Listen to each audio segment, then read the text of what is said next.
설레임을 한 주간 가졌습니다. 이렇게 뵙게 돼서 반갑습니다. 더 많은 분들이 참여해야 되는데 빨리 이러한 사태가 해결돼서 예전과 같은 그런 풍성한 교제를 나눴으면 좋겠습니다. 기도로 시작하겠습니다. 우리 가운데 역사하시는 거룩하신 아버지 하나님, 그리스도 예수 안에서 우리를 자녀 삼아 주시고 소망 가운데 매일의 삶을 살 수 있도록 모든 은혜를 허락해 주신 것 주님께 감사를 드립니다. 코로나 확산으로부터 우리 모두를 지켜주시고 교회와 말씀을 보존해 주시기를 주님께 간구합니다. 이러한 때 더욱더 주님만 바라보고 매 순간 주님께 의지합니다. 우리 각 사람을 기억하시고 붙잡아 주시며 진리로 지켜주시기를 주님께 간구합니다. 또한 시대를 분별하고 세월을 아끼며 기회를 붙잡고 살 수 있도록 늘 일깨워 주시기를 주님께 더욱 간절히 기도합니다. 무엇보다 우리에게 주신 소중한 가족들, 그 육신의 가족들이 영원한 영적 가족이 될 수 있도록 주님 축복해 주시고 노아와 그의 가족들을 방주로 이끄셨던 것처럼 우리에게 속한 모든 자를 구원의 방주로 이끌어 주시기를 주님께 간구합니다. 영과 육이 온전한 가운데 주님 만날 수 있도록 우리의 모든 삶을 조종해 주시고 다스려 주시기를 주님께 부탁을 드립니다. 선교지 일선에서 더 어려운 상황 속에서 주님을 섬기는 선교사님들의 사역과 가정도 기억해 주시고 주의 권능과 은혜로 보호해 주시기를 주님 앞에 한마음으로 기도합니다.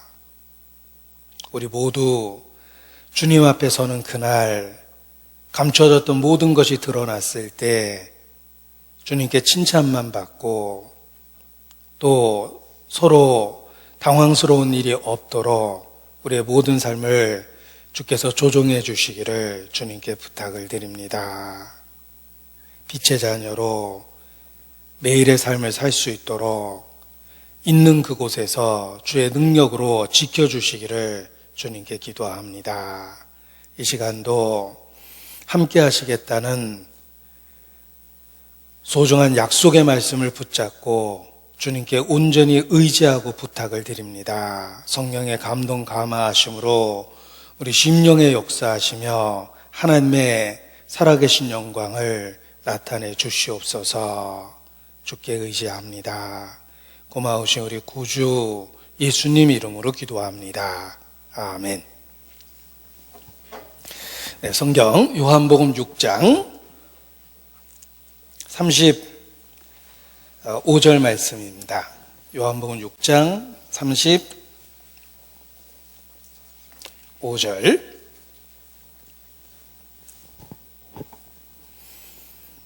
요한복음 6장 35절. 제가 읽겠습니다. 예수께서 가라사대 내가 곧 생명의 떡이니 내게 오는 자는 결코 줄이지 아니할 터이요 나를 믿는 자는 영원히 목마르지 아니하리라. 53절. 요한복음 6장 53절. 예수께서 이르시되 내가 진실로 진실로 너희에게 이르노니 인자의 살을 먹지 아니하고 인자의 피를 마시지 아니하면 너희 속에 생명이 없느니라. 예수께서 중요한 진리를 강조해서 가르치실 때 진실로 진실로라는 말을 반복해서 사용하셨습니다. 내가 진실로 진실로 너희에게 이르노니 라고 말씀하셨습니다. 이 말이 원어로는 아멘이라는 그 단어인데 우리도 하나님의 말씀을 들을 때에 그 아멘 하는 그런 마음이 있어야 됩니다. 그리고 개인적으로 이러한 말씀을 받아들일 때 그 말씀이 믿는 자 가운데서 역사하느니라 라는 말씀처럼 우리 개인에게 큰 변화를 일으킵니다. 그래서 저는 습관적으로 모든 말씀을 개인에게 이렇게 적용하면서 읽게 됩니다. 예를 들면 이 말씀도 내가 진실로 진실로 너에게 이르노니 라고 이렇게 읽어서 하나님께서 나 자신에게 개인에게 주시는 말씀으로 이렇게 받아들일 때 그 말씀이 더 마음에 크게 울림이 되는 것을 경험합니다. 하나님의 말씀을 개인적으로 받아들이는 것, 그것이 믿음의 한 표현 중에 하나입니다. 하나님께서 천지를 지은 창조주 그 하나님께서 나에게 개인적으로 말씀하시고 있다라는 것 자체가 크게 감격적인 일임에 틀림이 없습니다. 하나님과 우리의 관계는 항상 1대1입니다. 대중 속에 자기를 감추고 하나님의 말씀을 소홀히 여기면 안 됩니다. 군중 속에 자기를 감추면 안 됩니다. 생명의 빛은 각 사람에게 비치는 빛이며 진리가 그러합니다. 우리 각 사람에게 주시는 말씀이기 때문에 이 말씀을 개인적으로 적용해서 받아들여야 됩니다. 그래서 믿음으로 모든 말씀을 믿음으로 화합할 때 그 말씀이 믿는 자 가운데서 역사하는 것을 경험하게 되는 것입니다. 예수님은 이 땅에서 많은 기적을 행하셨습니다. 짧은 공생애 3년 반의 공생애를 보내셨음에도 불구하고 많은 이적을 행하셨습니다. 예수님이 행하신 기적, 곧 이적 가운데 대표적인 이적이 바로 오병이어라고 일컬어지는 물고기 2마리와 떡 5덩어리로 5천여 명을 먹이신 그 기적입니다. 오늘도 이 오병이어의 말씀을 그 사건을 통해서 우리에게 주시는 교훈을 묵상할까 합니다. 예수님은 자신을 생명의 떡이라고 선언하시고 자신의 살을 먹고 자신의 피를 마셔야 된다라고 충격적인 표현을 쓰셨습니다. 한 번만 들으면 결코 기억에서 지울 수 없는 충격적인 표현입니다. 원래 기억법, 어떤 사실을 좀 더 효과적으로 기억하기 위한 기억법 중에 하나는 상식을 깨는 충격적인 그 상황으로 말씀을 기억할 내용을 과장해서 받아들이는 것, 이것이 기억법 중에 하나입니다. 예수께서도 이 진리를 마음에 깊이 새겨주고 항상 기억하게 하기 위해서 충격적인 요법을 사용하셨습니다. 비유를 사용하시되 한 번 들으면 결코 잊을 수 없는 그런 충격적인 표현을 사용하셨습니다. 내 살을 먹고 내 피를 마시라. 나는 하늘로서 내려온 떡이다. 이렇게 말씀하셔서 중요한 진리를 마음에 새겨주신 것입니다. 끝까지 혹 믿지 않았던 사람도 그러한 충격적인 표현은 죽을 때까지 기억했을 것입니다. 그것의 참된 의미는 깨닫지도 못하고 또 혹 개인적으로 받아들이지 않았다 하더라도 예수님이 하신 말씀만은 마음속에 기억될 수밖에 없었습니다. 왜냐하면 그 표현 자체가 너무나도 충격적이기 때문입니다. 나는 하늘로서 내려온 떡이다. 내가 곧 생명의 떡이다. 내 살을 먹고 내 피를 마시라 라고 말씀하셨습니다. 예수님은 이러한 말씀을 단지 말만 한 것이 아니라 오병이어 사건이라는 기적과 더불어서 자신을 생명의 떡으로 선언하신 것입니다. 큰 기적을 행하고 그 기적과 관계된 말씀을 주셨기 때문에 더욱더 사람들 속에 기억될 수밖에 없었던 것입니다. 예수님이 행하신 기적을 성경은 표적이라는 단어와 함께 사용해서 설명해 줍니다. 예수께서 이적을 행하셨는데 곧 표적을 행하셨다라는 말로 바꿔서 이렇게 사용합니다. 그 이유는 단순히 신기한 일을 하신 것뿐만 아니라, 단순히 이적을 행하신 것뿐만 아니라 그 이적에는 중요한 의미가 담겨져 있기 때문에 표적이라고 이렇게 말씀하신 것입니다. 예수님이 행하신 모든 이적, 곧 표적에는 예수님이 누구시며 예수께서 무슨 일을 하셨는지를 설명하고 있는 것입니다. 예수 믿는다라는 말을 분석하면 예수님이 누구시고 예수님이 무슨 일을 하셨는가라는 내용이 들어 있습니다. 예수님은 하나님의 거룩하신 자, 곧 하나님의 보내신 자, 하나님의 아들이십니다. 예수님은 무슨 일을 하셨습니까? 자신을 내어주셨습니다. 대속물로 하늘로서 내려온 떡처럼 자신을 내어주셨습니다. 예수님이 행하신 이적에는 이와 같이 예수님이 누구시며 예수님이 무슨 일을 하시는가가 그대로 해석돼서 담겨져 있는 것입니다. 그래서 단순히 기적, 이적을 행하셨다라고 기록된 것이 아니라 표적을 행하셨다라고 특별한 단어를 사용하신 것입니다. 그 기적에는 우리에게 가르쳐주고자 하는 중요한 진리가 담겨져 있기 때문에 표적이다라는 특별한 단어를 사용하셨습니다. 한마디로 오병이어의 기적은 곧 예수님을 가르치기 위해서 행하신 기적입니다. 예수님 자신이 오병이어 자체입니다. 그들이 먹었던 오병이어는 바로 예수님 자신을 의미해주는 표적이 된 것입니다. 예수님은 오병이어를 직접 떼어서 제자들에게 주시고 무리에게 나눠주셨습니다.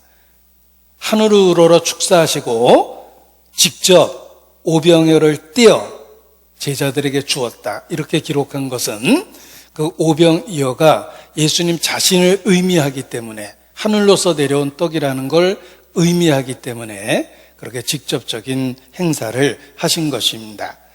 예수님이 생명의 떡이라는 것을 성경의 많은 가르침을 통해서 반복적으로 가르쳐 주셨습니다.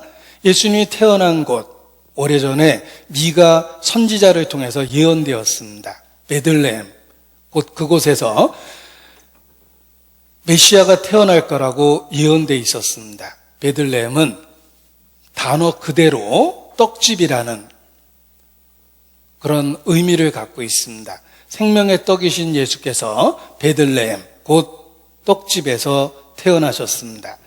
유대인이 하나님을 만나는 회막, 제사를 드리는 성막에 가보면 성소에는 항상 떡상이 있습니다.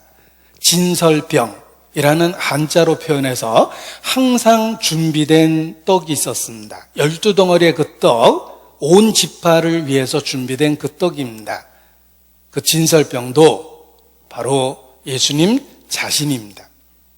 그리고 지성소에 들어가게 되면 법궤가 있고 법궤에는 만나를 담은 항아리가 있습니다. 그 지성소에 있는 만나를 담은 항아리, 곧 예수님을 의미합니다. 만나는 하나님께서 하늘로부터 내려 이스라엘을 광야에서 먹이신 음식입니다. 곧 하늘로부터 온 떡, 예수님을 예표하는 것이 만나입니다. 그래서 회막 안에도 온통 예수님에 대한 모형이 가득했던 것입니다. 그리고 예수님이 태어나실 때에도 구유에서 태어나셨습니다. 구유는 짐승의 그 먹이를, 음식을 담아놓는 통입니다. 인간은 어떤 의미에서 짐승과 같은 타락된 삶을 살고 있는데 예수께서 그 짐승 우리에서 태어나셔서 구유에 누이셨습니다. 구유가 음식통입니다. 바로 우리에게 생명의 떡이 될 것을 태어나는 순간에도 가르쳐 주신 것입니다. 이러한 반복적인 가르침을 통해서 우리는 더욱더 분명한 진리를 깨닫고 확인하고 확증하게 됩니다. 예수께서는 하늘로부터 내려온 생명의 떡입니다. 살기 위하여 반드시 먹어야 할 것, 바로 음식입니다. 예수님이 그렇습니다. 우리가 이 땅에서 먹는 음식은 유효성이 적습니다. 한 끼를 배불리 먹어도 그때는 안 먹어도 될 것 같지만 사실 저녁 때가 되면 또 음식을 찾게 됩니다. 우리는 살아있는 한 먹는 것을 반복해서 존재하게 됩니다. 이것은 먹는 순간마다 그 뒤에 진리의 실체인 예수 그리스도께서 있다라는 걸 기억하라는 뜻입니다. 사람은 살기 위하여 반드시 먹어야 됩니다. 영원히 살기 위해서 사람은 반드시 예수 그리스도를 믿어야 하고 예수님과 관계와 사귐을 갖고 있어야 됩니다. 그날에 너희가 내 안에, 내가 너희 안에 있는 것을 너희가 깨달아 알 것이다. 나를 먹는 그 사람은 생명이 있고 그날에 내가 너희 안에, 너희가 내 안에 있는 것을 깨달을 거라고 말씀하셨습니다. 우리가 예수님을 받아들이게 되면 예수 그리스도를 통해서 하나님과의 관계가 생깁니다. 하나님과의 교통이 생깁니다. 영적 생명이 시작된 것입니다. 그래서 우리 속에 그 생명이 시작됐다라는 것을 희미하나마 믿음으로 확실히 알 수 있게 하셨습니다. 오래전 그 유머 중에 하나입니다. 김치만두가 김치에게 사랑을 고백했는데 뭐라고 고백했을까? 김치만두가 김치에게 사랑을 고백했는데 내 안에 너 있다, 이렇게 고백했답니다. 굉장히 심오하게 들리죠? 자, 주님 안에 우리가 있고 우리 안에 주님이 있습니다. 내 안에 너희가 있다라고 이렇게 말씀하셔서 가장 친밀한 관계가 성립됐다라는 것을 우리에게 가르쳐 주셨습니다. 예수님은 생명의 떡입니다. 그것을 말씀만 하신 것이 아니라 오병이어라는 기적을 행하셔서 그 진리를 확실하게 가르쳐 주신 것입니다. 그래서 이 생명의 떡이라는 이 말씀이 오병이어를 행했던 그 기적 사건에 이어서 기록이 된 것입니다. 표적을 행하고 표적의 의미를 자기와 연결시켜서 설명해 주신 것입니다. 그래서 그 진리가 하나님께로부터 왔다는 것을 기적을 행해서 입증해 주신 것입니다.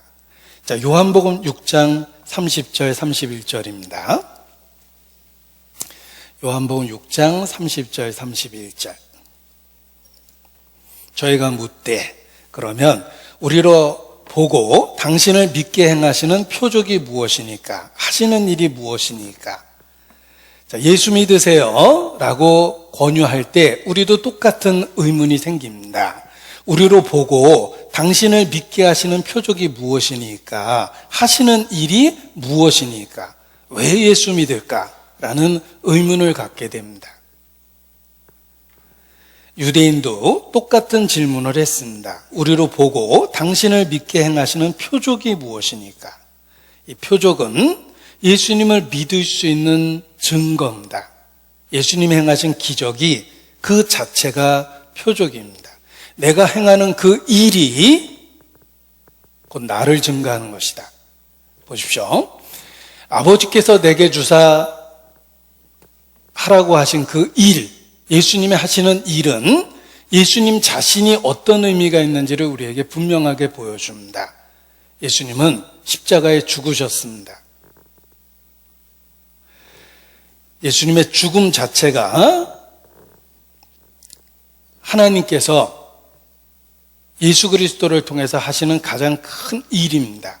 그 일 자체가 우리에게 증거가 되게 하셨는데 그 대속의 사건을 입증하기 위해서 많은 표적을 함께 행하신 것입니다. 그래서 표적의 의미가 우리로 보고 믿게 하는 증거입니다. 예수님이 하신 기적 자체가 표적이고 그 표적을 통해서 그 표적을 통해서 우리는 예수님이 하나님의 거룩한 자이시며 그리고 예수님이 우리에게 어떤 의미가 있는지를 깨닫게 되는 것입니다. 생명의 떡이십니다. 제자들이 끝까지 믿음을 지킨 이유도 이러한 진리를 보고 붙잡았기 때문입니다. 제자들은 끝까지 믿음을 지키게 됩니다. 그 이유를 제자들의 고백 속에서 알 수 있는데 요한복음 6장 69절입니다. 요한복음 6장 69절. 우리가 베드로뿐만 아니라 이 말을 하고 있는 베드로뿐만 아니라 제자들의 공통된 고백입니다. 69절. 우리가 주는 하나님의 거룩하신 자인 줄 믿고 알았삼나이다. 그들이 신앙을 지킬 수 있었던 이유는 예수님이 누구신지 표적을 통해서 계속해서 확인하고 확증했기 때문입니다. 예수님이 행하시는 표적은 예수님이 하나님의 보내신 자라는 걸 입증해주고 있습니다. 그래서 주는 하나님의 거룩하신 자인 줄 믿고 알았사나이다. 제자들이 그렇게 고백하고 있는 것입니다. 그리고 68절. 시몬 베드로가 대답하되 주여 영생의 말씀이 계심에 우리가 네게로 가오리까. 그들이 신앙을 지킬 수 있었던 이유는 예수님은 하나님의 보내신 거룩한 자이며 예수님을 통해서 우리에게 하나님께서 영생을 주시고자 한다라는 것을 알았고 여러 표적을 통해서 계속해서 확인받았기 때문에 그런 것입니다. 우리도 마찬가지입니다. 우리는 성경을 통해서 계속해서 예수님이 누구신지 확인하고 확증합니다. 예수님은 하나님의 거룩하신 자이며 하나님의 보내신 자이며 하나님의 독생자, 하나님이 육체를 갖고 이 땅에 오신 분입니다. 그 사실을 확인하고 확증합니다. 뿐만 아니라 그가 무슨 일을 하셨는지를 계속해서 성경을 통해 확인받습니다. 그는 온 세상 죄를 위한 속죄 제물이 되셨습니다. 그것을 생명의 떡이라는 방법으로 또한 확인시켜주고 있는 것입니다. 그래서 우리도 제자들처럼 이러한 많은 증거를 붙잡고 계속해서 예수님에 대한 신앙을 고백할 수 있게 되는 것입니다. 예수님이 행하신 표적을 단지 신기한 일이라고만 보는 것은 어리석은 것입니다. 그 신기한 일을 하신 이유가 영적 진리를 충격적인 방법으로 가르쳐주기 위한 것이라는 것입니다.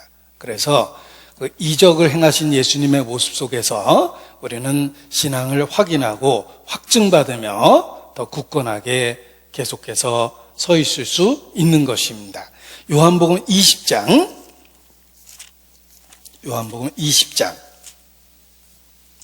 30절 31절입니다. 요한복음 20장 30절 31절.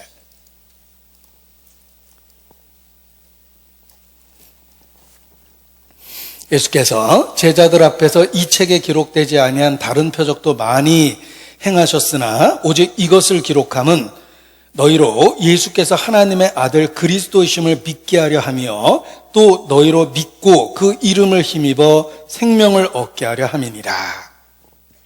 예수님은 수없이 많은 이적을 행하셨는데 그 이적들 중에 중요한 것들을 기록했다는 것입니다. 그리고 그 중요한 것을 기록한 이유를 표적이다라는 단어를 통해서 설명해 주며 이것을 표적이라고 일컬은 이유는 예수께서 하나님의 아들 그리스도이심을 믿게 하고 또 믿고 그 이름을 힘입어 생명을 얻게 하려 하는 것, 이것이 기록된 목적입니다. 우리도 성경의 모든 기록을 읽을 때마다 또 예수께서 행하신 기적을 볼 때마다 우리가 이미 믿고 있는 진리의 확실함을 더욱 확인받는 것입니다. 주는 하나님의 거룩한 자이시며 그는 우리에게 영생을 주시게 한 생명의 떡이시다 라는 진리를 확인받을 수 있는 것입니다. 예수께서 오병이어의 놀라운 기적을 행하셨을 때 홀로 산에 오르셨습니다. 그리고 제자들만 따로 원래 있었던 가버나움으로 되돌아가게 하셨습니다. 그래서 돌아갈 방법이 타고 오신 배가 없었기 때문에 돌아갈 방법이 없어진 겁니다. 요한복음 6장의 상황을 보겠습니다. 6장 15절. 오병이어의 기적을 행하신 그때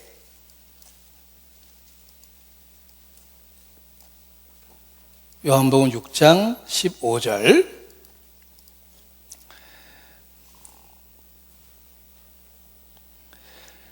그러므로 예수께서 저희가 와서 자기를 억지로 잡아 임금 삼으려는 줄을 아시고 다시 혼자 산으로 떠나가시니라. 그러니까 제자들만 배를 타고 먼저 돌아가게 하셨고 예수님은 기적을 행하신 이후에 홀로 산으로 올라가셨습니다. 그것은 하나님과 함께 있을 조용한 시간을 갖기 위해서입니다.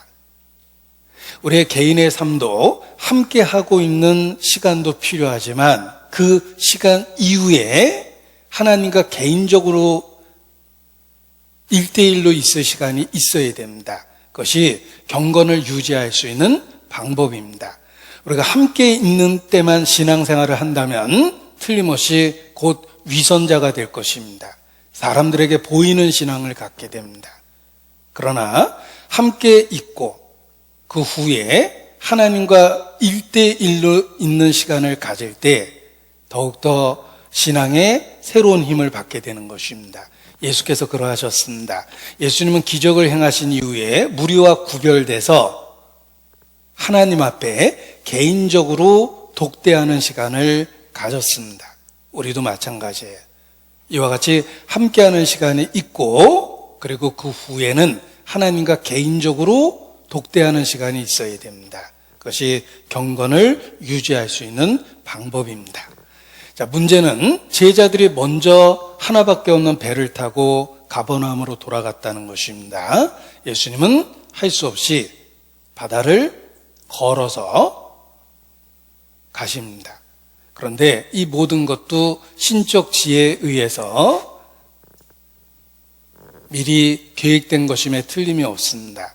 제자들은 먼저 출발했음에도 불구하고 아직 도착하지 못했습니다. 왜냐하면 풍랑을 만나서 배가 나아가지 못하고 있었습니다.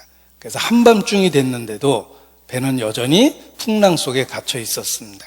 그때 예수께서 바다 위를 걸어서 제자들에게 나타나십니다. 뱃삭이 비싸서 걸어온 게 아니라고 그랬습니다. 예수님이 걸어오신 이유는 예수님이 누구신지를 이적을 통해서 가르쳐주고자 하신 겁니다. 도대체 누구시길래 오병이어의 기적을 행하실 수 있었을까? 도대체 누구시길래 바다를 걸어서 오실 수 있었을까? 예수님은 그러한 기적을 행함으로 자신이 누구시며 무슨 일을 하시는지를 보여준 겁니다.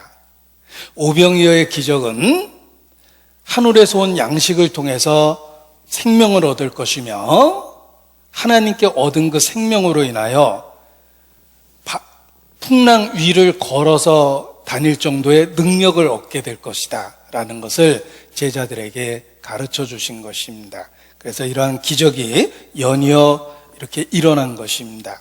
오병이어의 기적, 그 후에 무리를 걸어오셨습니다. 이것은 하나님의 말씀을 통해서 우리는 세상을 이길 위를 걸을 수 있는 능력을 얻게 된다라는 것을 가르쳐 주신 것입니다. 그리고 이러한 표적을 통해서 우리는 예수님이 누구신지를 더욱 확증하게 됩니다. 하나님의 거룩한 자이십니다. 제자들도 풍랑 위를 걸어오는 예수님을 보고 예수님에 대한 신앙을 고백할 수밖에 없었습니다.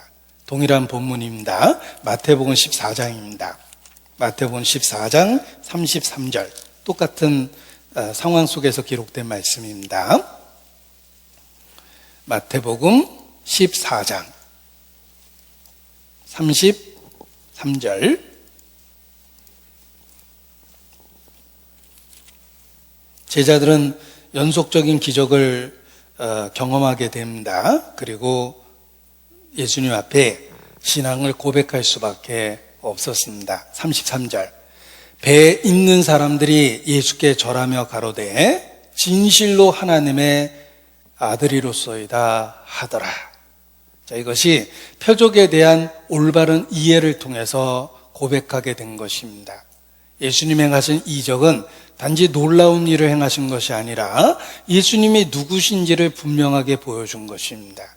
제자들은 그 기적을 보면서 예수님이 누구신지를 더욱더 확인하고 확증하게 되는 것입니다.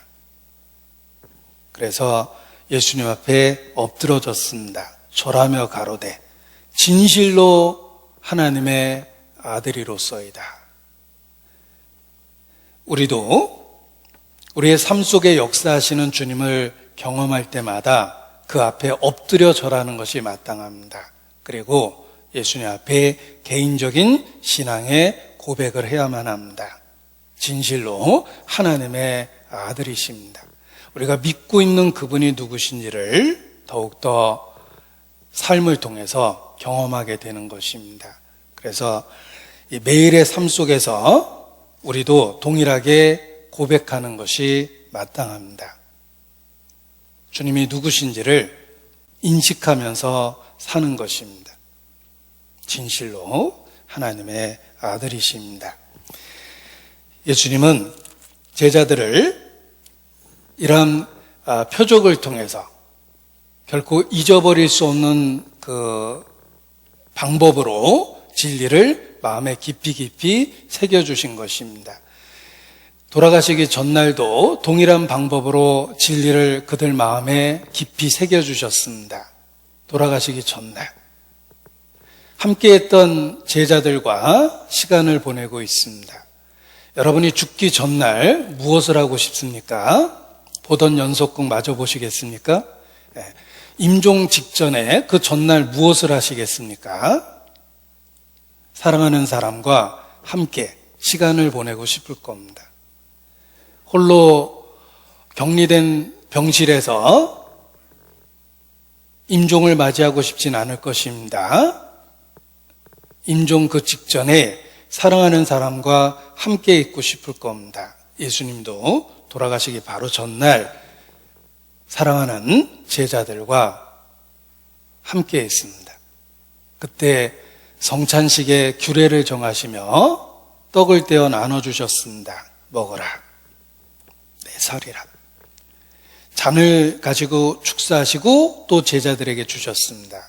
받아 마시라, 내 피니라.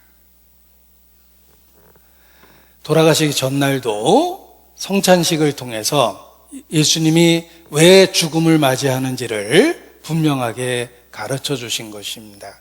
그리고 이 떡을 뗄 때마다, 이 잔을 마실 때마다 나를 기념하라 라고 명령하셨기 때문에 교회도 기회가 될 때마다 성찬의 의식을 행하고 있습니다. 예수님은 돌아가시기 전날에도 이러한 진리를 실제에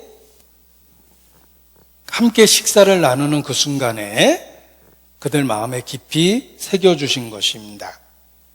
그래서 우리의 대속이 되셨다는, 속죄 제물이 되셨다는 그 중요한 진리를 돌아가시는 순간에도 그들 마음에 깊이 새겨주신 것입니다.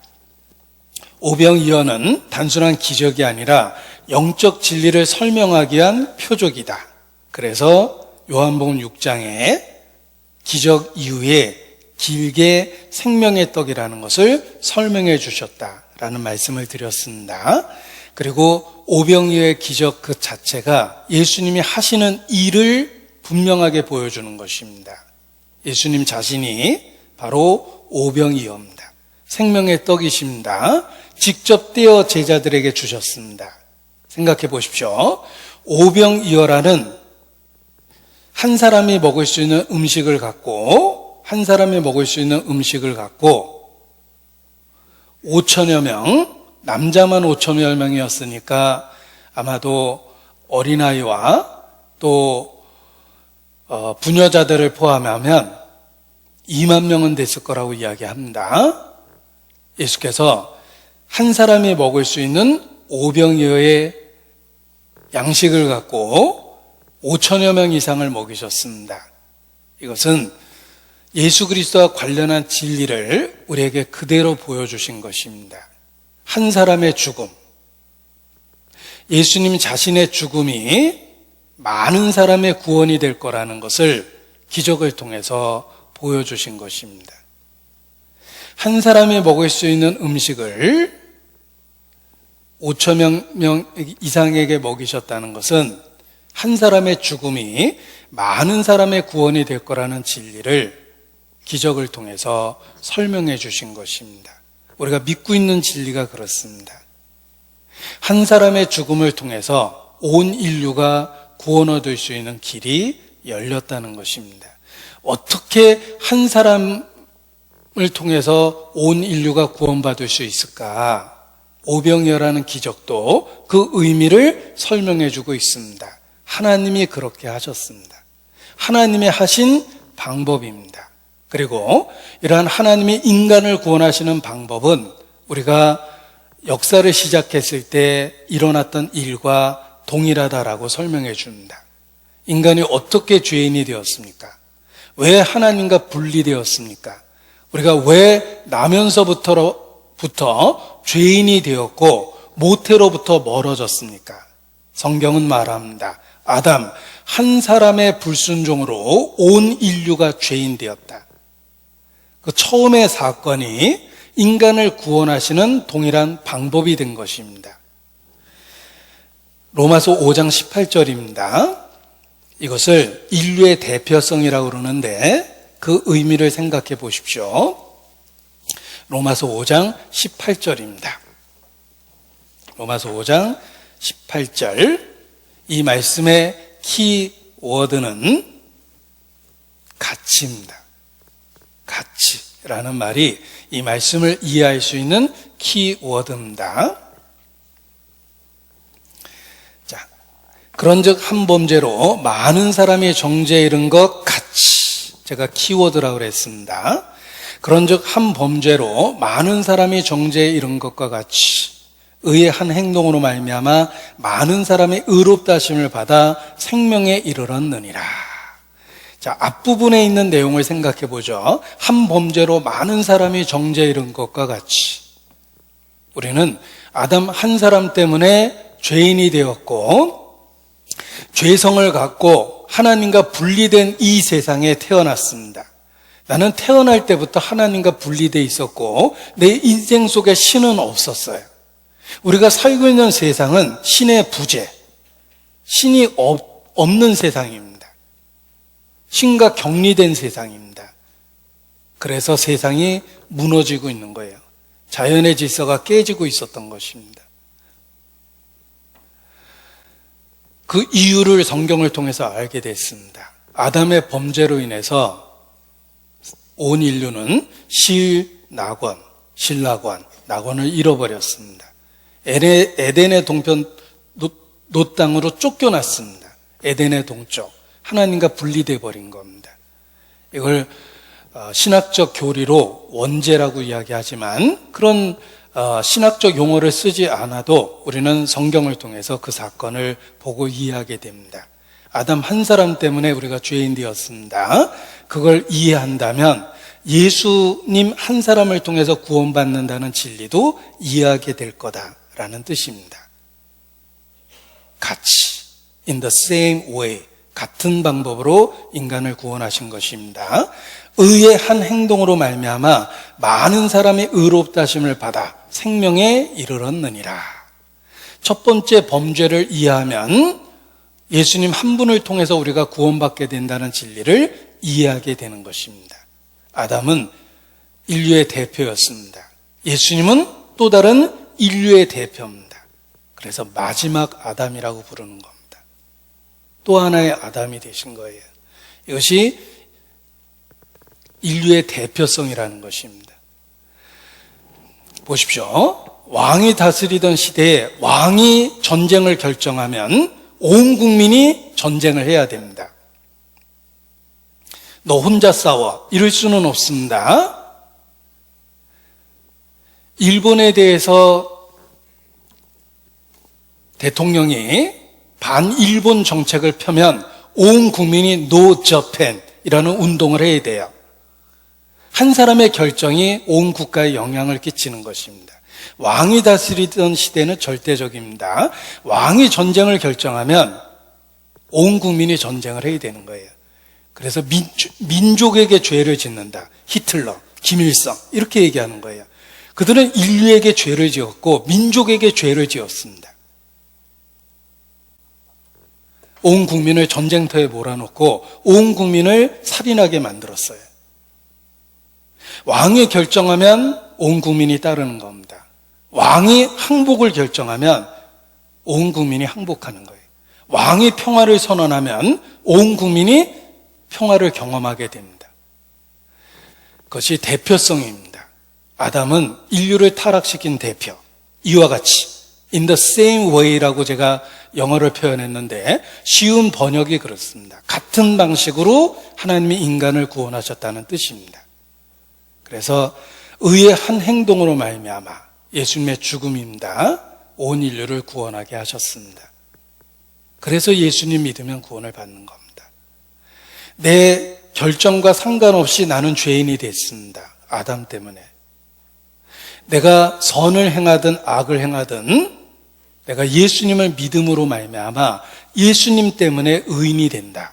이런 것이 하나님이 인간을 구원하시는 방법이라는 것입니다. 그래서 이 말씀의 키워드는 같이. 앞의 사건을 이해해야 하지만 뒤의 사건을 이해할 수 있다. 이런 뜻입니다. 19절도 마찬가지예요. 19절의 키워드도 같이입니다.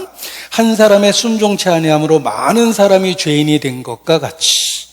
경험적으로 사실입니다. 우리 안에는 불순종의 의지가 가득하고 죄성이 가득합니다. 나는 죄와 관련해서는 자연스럽습니다. 시기, 미움, 질투, 분노, 탐욕, 탐식, 음란, 이건 노력하지 않아도 내 안에 자연스럽게 있습니다. 내가 선택한 게 아닙니다.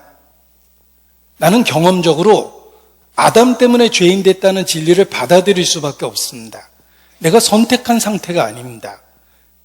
내 안에 선을 행할 능력이 없습니다. 이건 내가 선택한 게 아니에요.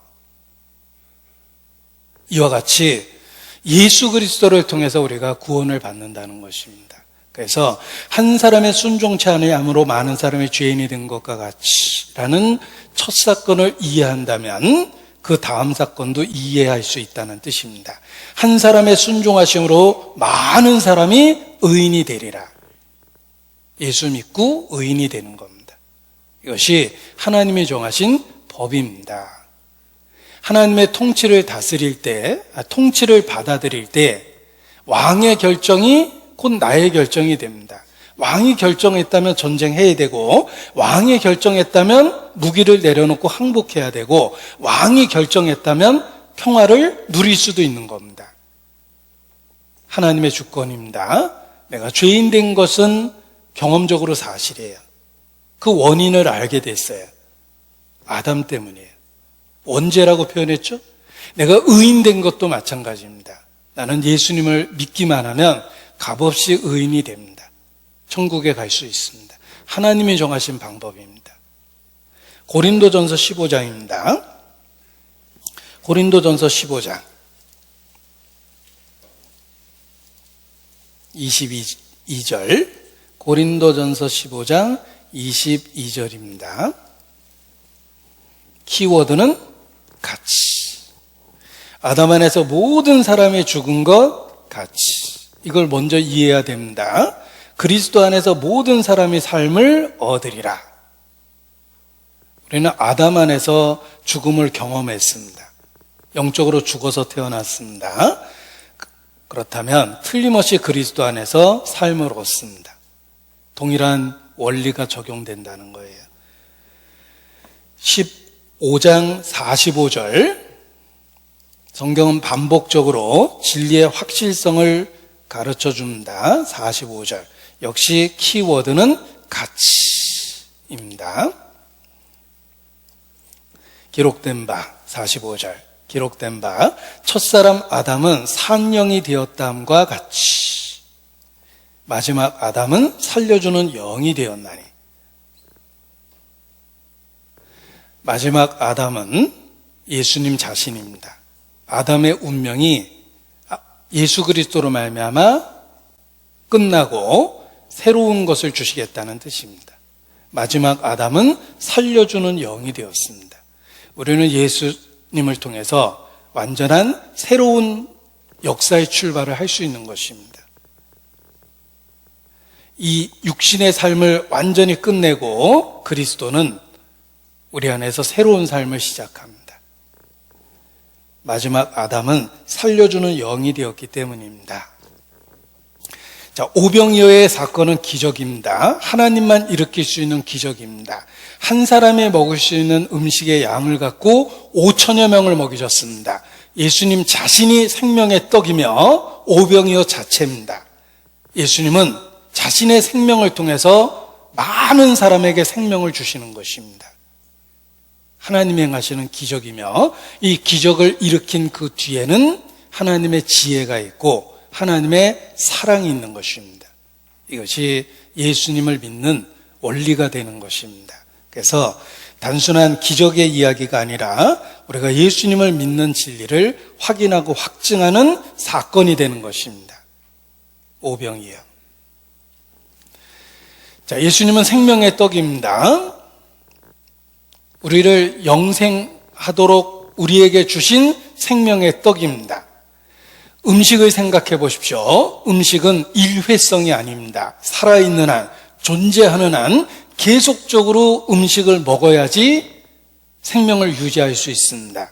예수님은 하늘로서 내려온 생명의 떡이며 영생할 수 있도록 그 상태를 유지시켜주는 생명의 떡입니다.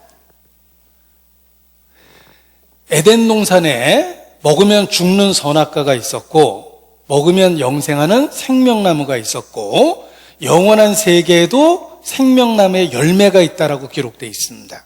예수님 자신입니다. 예수님은 우리에게 영생하는 양식이 됐으며 우리에게 존재하는 한 항상 공급되는 생명의 떡입니다. 영생하기 위해서 우리에게 주신 생명의 떡입니다. 우리에게 생명을 주시고 생명을 유지케 하는데 그 공급이 영원히 약속되어 있는 것입니다. 예수 그리스도로 말미암아 우리는 영생을 얻고 그 영원한 생명을 유지한다는 것입니다. 그래서 음식에 비유한 겁니다. 음식은 일회성이 아니라 지속성과 반복성을 갖고 있습니다.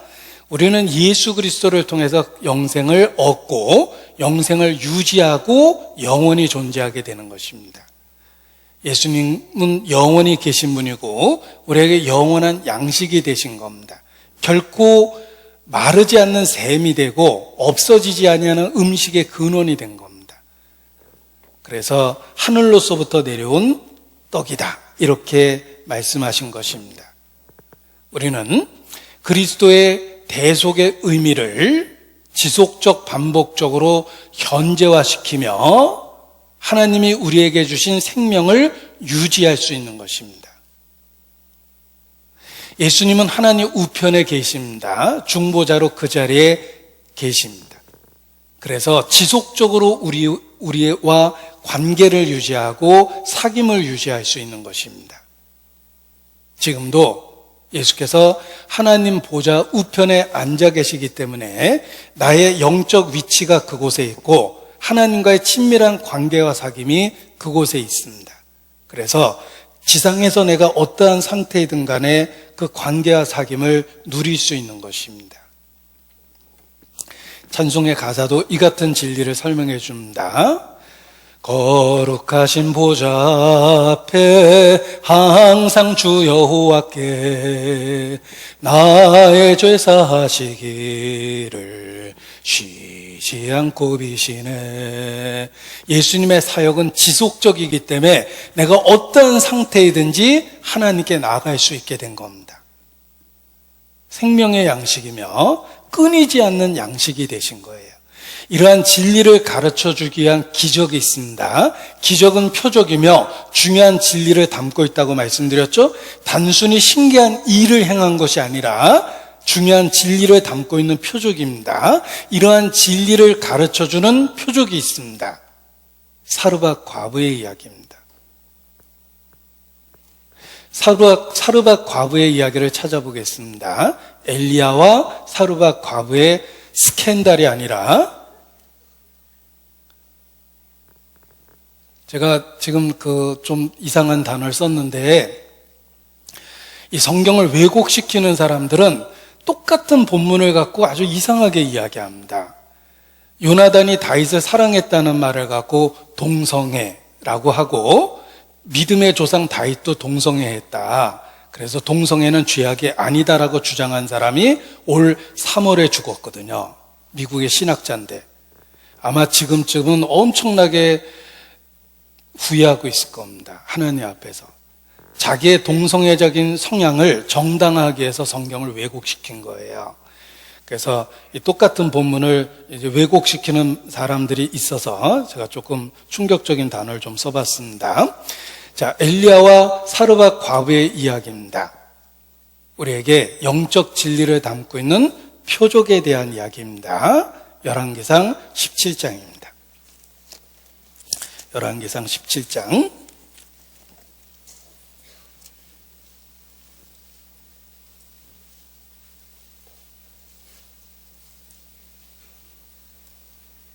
14절입니다.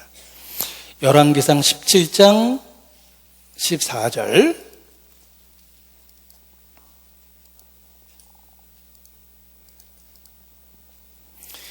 이스라엘의 하나님 여호와의 말씀이 나 여호와가 비를 지면에 내리는 날까지 그 통의 가루는 다하지 아니하고 그 병의 기름은 없어지지 아니하리라 하셨느니라.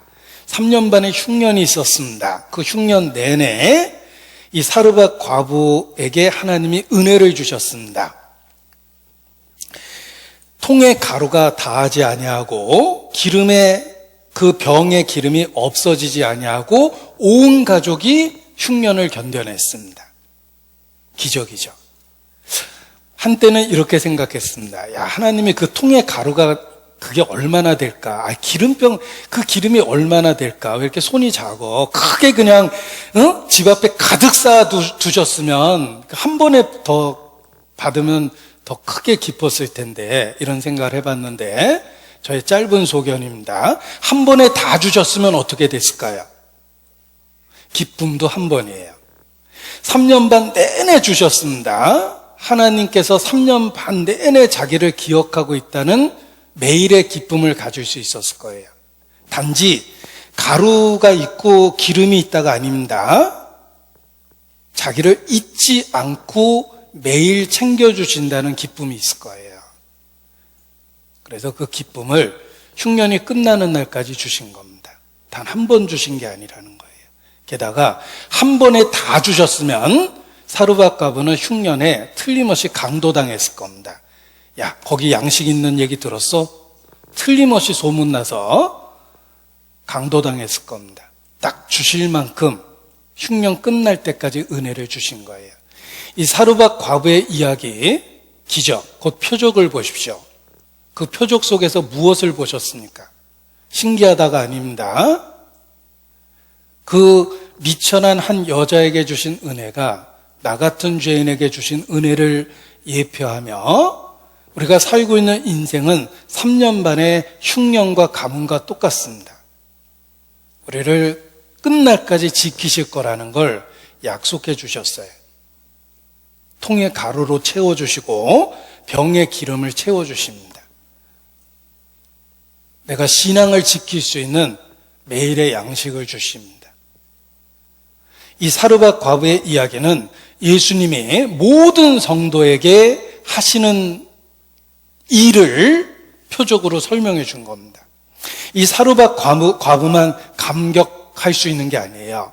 우리도 이 땅에 존재하는 한 매일의 삶을 감동과 감사로 지낼 수 있습니다.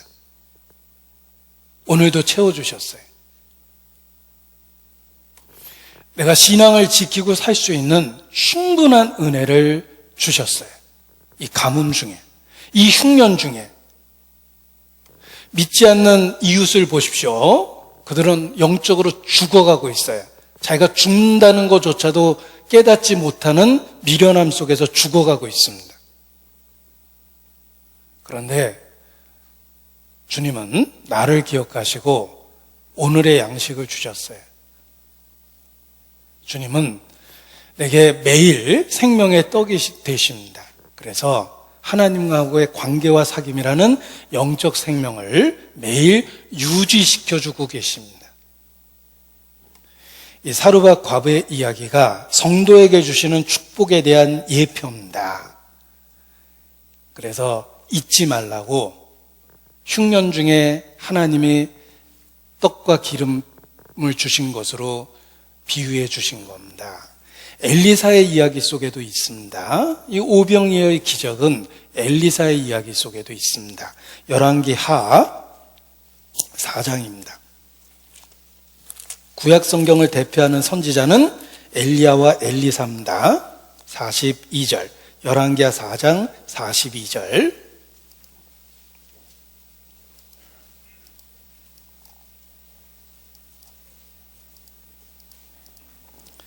열왕기하 4장 42절 567페이지입니다.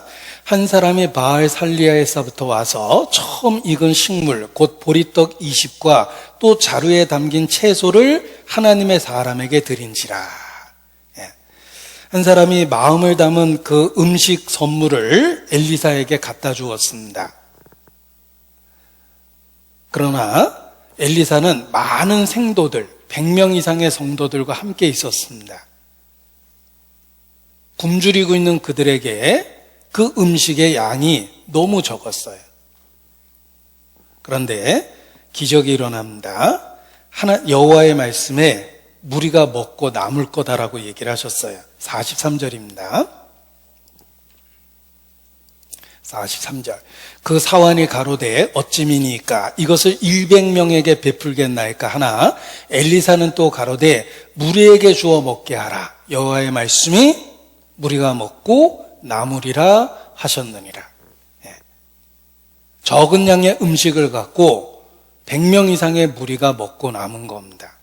기적이죠. 이 기적 역시 예수님이 행하시는 오병이어의 기적의 예표입니다. 예수님은 성경 전체를 통해서 떡 이야기를 하셨고, 그리고 오병이어의 기적을 직접 행하셨고, 자신이 십자가에 죽으심으로 그 진리를 분명하게 우리에게 인식시켜 준 겁니다.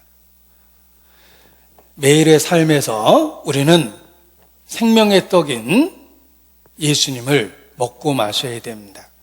예수님의 대속의 사건을 매일의 삶에서 현재화시켜야 됩니다. 하나님께 나아갈 때마다 그 대속의 사건을 붙잡아야 됩니다. 그것이 매일 충분히 먹고 남는 것과 같은 기적을 경험하는 일입니다. 그래서 예수님의 십자가의 사건은 우리가 살아있는 한 우리에게 넘치도록 풍요롭게 만드는 진리 그 자체입니다. 영생하도록 위해서 주신 생명의 떡이라고 선언한 것처럼 우리를 배부르게, 영적으로 풍성하게 배부르게 하는 진리 그 자체라는 것입니다. 그래서 음식은 단 한 번 먹는 것이 아니라 살아있는 한 반복해서 섭취하고 생명을 유지하는 것처럼 생명의 떡 대신 예수님에 대한 진리는 단 한 번 받아들이는 것이 아니라 그 진리를 매일의 삶에서 현재화하는 것입니다. 그래서 우리가 기도할 때마다 예수님 이름으로 기도했습니다라고 일깨우는 겁니다. 매번 주님께 나아갈 수 있는 완전한 자격을 주기 때문에 그렇습니다. 그래서 십자가의 진리는 이 땅에 살아있는 한 우리를 늘 풍요롭게 만드는 진리이며 결코 없어지지 아니하는 가루통의 가루와 기름병의 기름과 같습니다.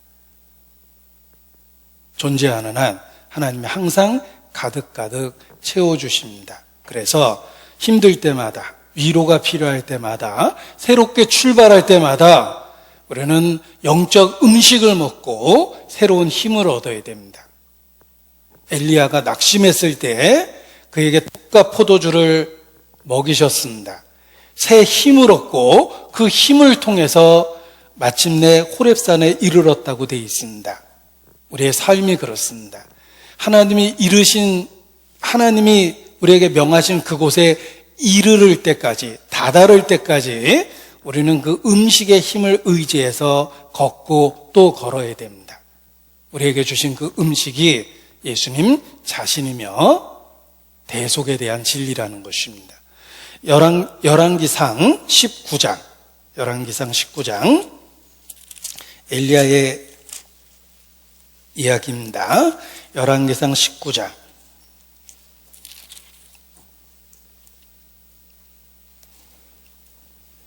8절입니다. 열왕기상 19장 8절.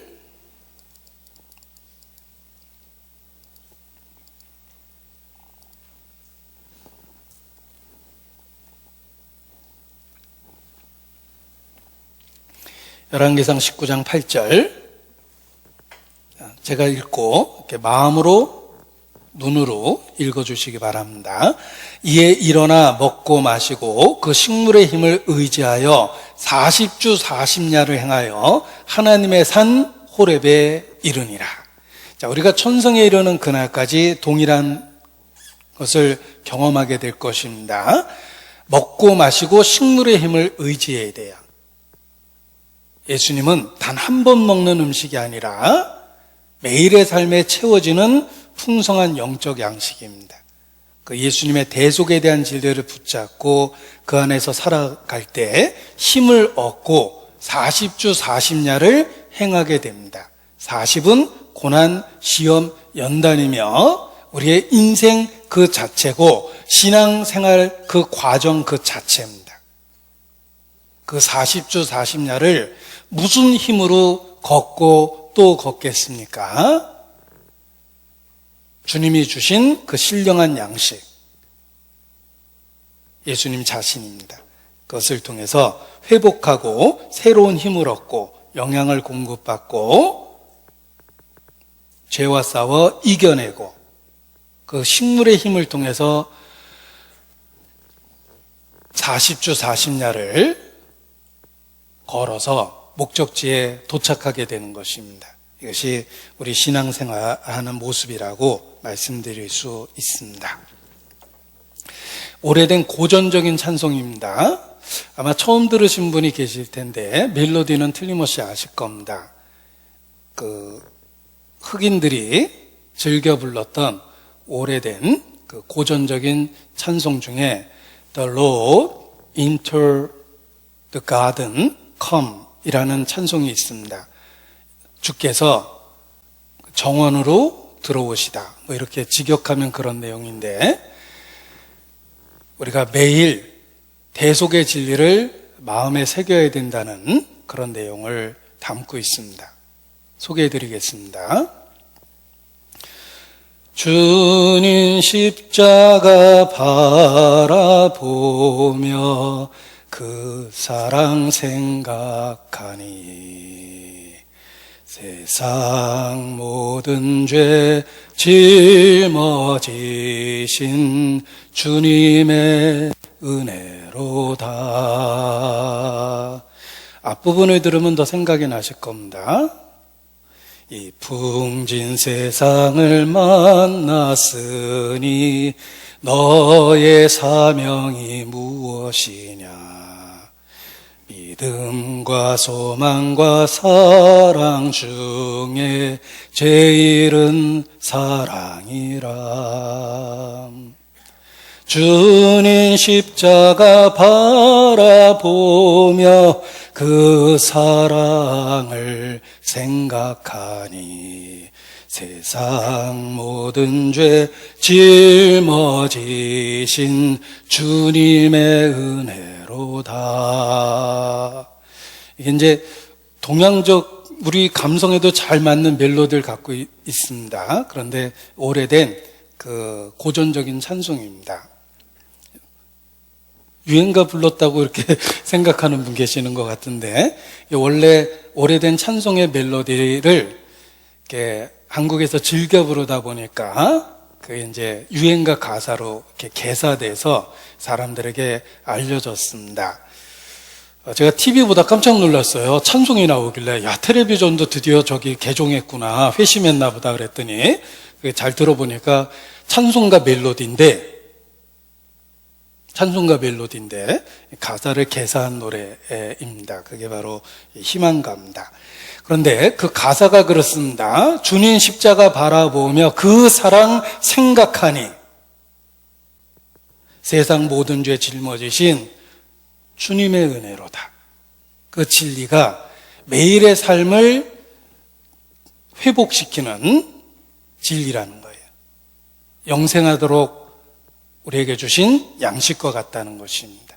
그래서 음식은 매일 섭취하는 것처럼 이러한 진리도 우리가 날마다 힘을 얻기 위해서 우리에게 필요한 진리이다라고 말씀드리는 것입니다. 예수님은 생명의 떡입니다. 요한복음 6장 다시 봅니다.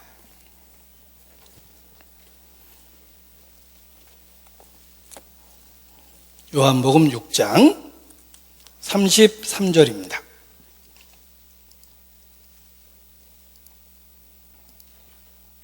요한복음 6장 33절.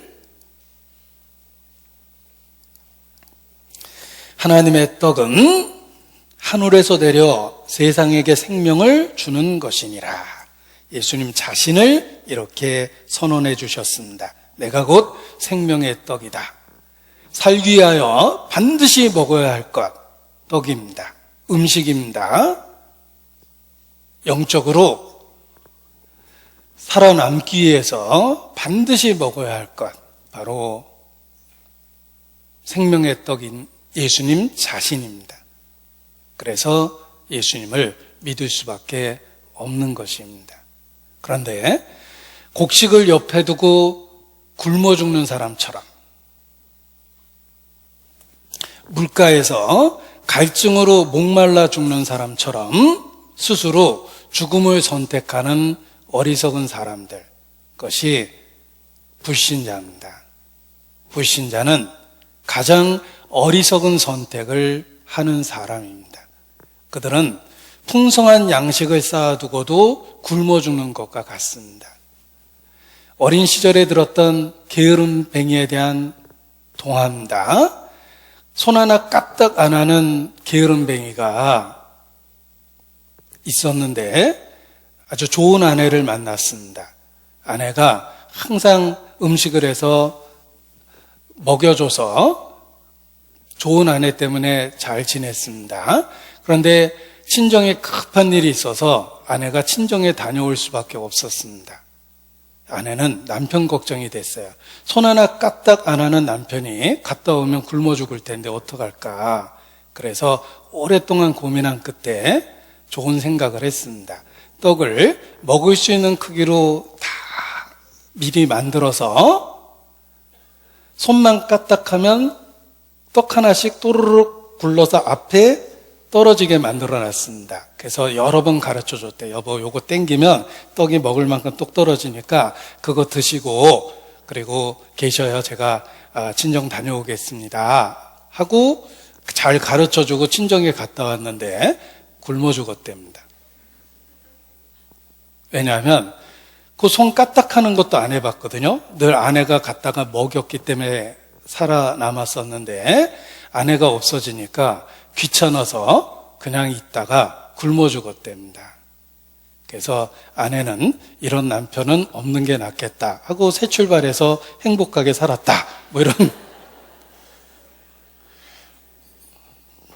제가 만든 이야기가 아니라 어린 시절 할머니 무릎 아래서 들었던 이야기입니다. 아마 우리 할머니가 자꾸 옛날 얘기 해달라고 그러니까 말도 안 되는 이야기를 해준 것 같아요.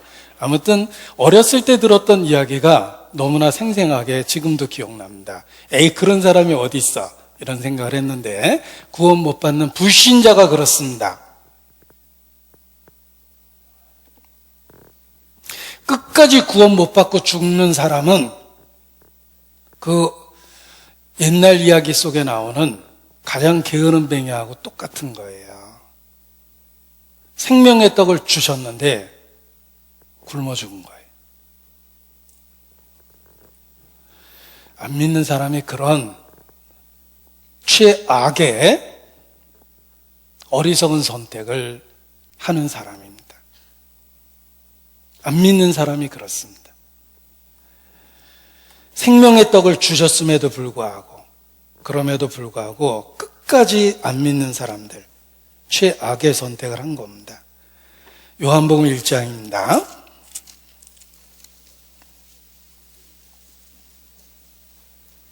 10절 11절.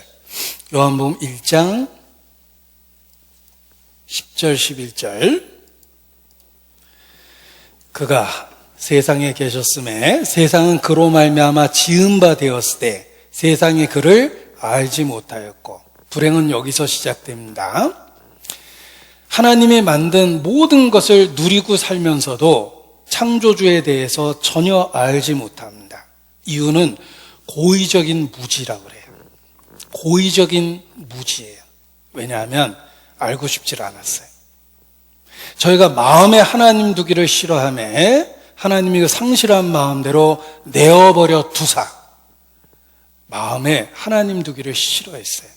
하나님이 계시다는 수없이 많은 증거들 속에서 그걸 누리면서 살고 있으면서 고의적으로 하나님을 배척했습니다.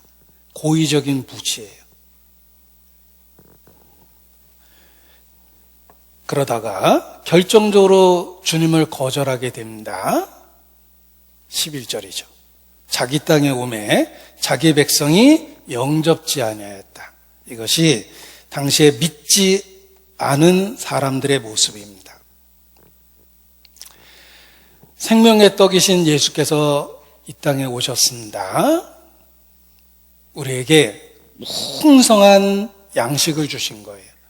먹으면 사는 양식을 주셨는데 그럼에도 불구하고 끝까지 거절하고 죽는 사람들, 최악의 선택을 하는 것입니다. 그가 자기 땅에 오매 직접 오셨습니다. 그런데 불행은 직접 오신 주님을 고의적으로, 의도적으로 거절했다는 것입니다. 그가 자기 땅에 오매 영접지 않았습니다. 좋아하지 않고 고의적으로 배척한 겁니다. 창조주를 부정하고 살았기 때문에 창조주와 관계된 아주 놀라운 진리를 들었음에도 불구하고 별로 관심이 없었고 끝내 거절한 겁니다. 최악의 선택을 한 것입니다. 진리를 거절하니까 자기에게 의미가 없었던 거예요.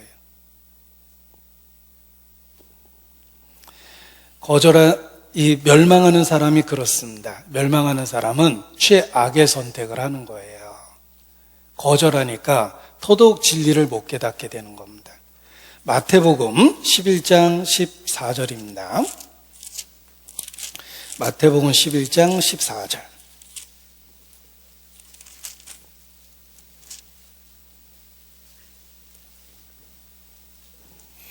마태복음 11장 14절. 만일 너희가 즐겨 받을진대 오리라 한 엘리야가 곧 이 사람이니라. 하나님이 우리를 구원하시려면 엘리야를 보내시겠다고 그랬는데 라고 유대인이 질문했습니다. 사실 엘리야가 왔다. 이미 왔다. 너희가 정말 진리를 찾는다면 그 엘리야가 세례 요한이라는 걸 알았을 텐데 이미 왔는데 너희가 거절하니까 이미 온 엘리야를 못 알아본 거다. 그를 멸시했다. 즐겨 받을진데 오리라 한 엘리야가 곧 이 사람이라. 세례 요한에 대해서 얘기한 겁니다. 그들은 엘리야를 기다린다고 말했습니다. 그런데 중심에서는 솔직히 원치 않았어요. 그러다 보니까 오신 분을 못 알아봤던 거예요. 그것이 당시 유대인의 상태입니다. 17장, 마태복음 17장 11절, 마태복음 17장 11절, 예수께서 대답하여 가라사대 엘리야가 과연 먼저 와서 모든 일을 회복하리라. 내가 너희에게 말하노니 엘리야가 이미 왔으되 사람들이 알지 못하고 임의로 대우하였도다. 인자도 이와 같이 그들에게 고난을 받으리라 하시니. 자, 그들은 말로는 엘리야를 기다린다고 수백 년 동안 말했습니다. 하나님이 말라기 선지자를 통해서 엘리야를 보내겠다는 약속을 주셨습니다. 그들은 말로는 400년 동안 엘리야를 기다린다고 했지만 막상 예언을 성취하고 온 세례 요한 엘리야를 못 알아봤어요. 그를 비난하고 조롱하고 죽는 데 방치시켰습니다. 인자도 이와 같을 것이다. 진리는 이미 우리에게 주어졌습니다. 그런데 왜 인류의 대부분은 구원을 못 얻습니까? 관심이 없어요. 자기 땅에 오매 영접지 아니하였다. 내가 생각하는 스타일의 진리가 아니에요. 그들은 진리를 선택할 때 그게 진리이기 때문에 믿는 것이 아니라 자기 취향에 맞기 때문에 거짓이라도 진리라고 생각하고 받아들이는 거예요. 그게 멸망의 원인입니다. 사실이 기분 나쁘니까 사실보다는 거짓, 자기 귀에 그럴듯한 이야기를 듣고자 하는 거예요. 말기 암 환자가 병원에 가는 데마다 말기라고 이야기합니다. 내가 비싼 돈 주고 진료 받았는데 이렇게 재수 없는 얘기하냐. 의사 따기 때리고 나왔습니다. 기분 나쁘게. 그런데 어떤 의사를 만났더니 이거 아무것도 아니랍니다. 누가 암이라고 그러냐고. 이거 괜찮다고. 여기 병원 다니시면 이거 날 수 있다고. 이렇게 이야기하는 의사를 만났습니다. 야, 병이다. 그런데 한 달 만에 죽었어요. 왜냐하면 다른 의사는 사실을 알려주었고 그 의사는 그 사람이 듣고 싶은 얘기를 해준 거예요. 영적으로도 그렇습니다. 왜 진리를 거절합니까? 진리는 불쾌하거든요. 자기가 받아들이고 싶지 않는 내용이에요. 나보고 죄인이라며. 내 인생에 간섭하겠다는 거 아니야. 구원받으면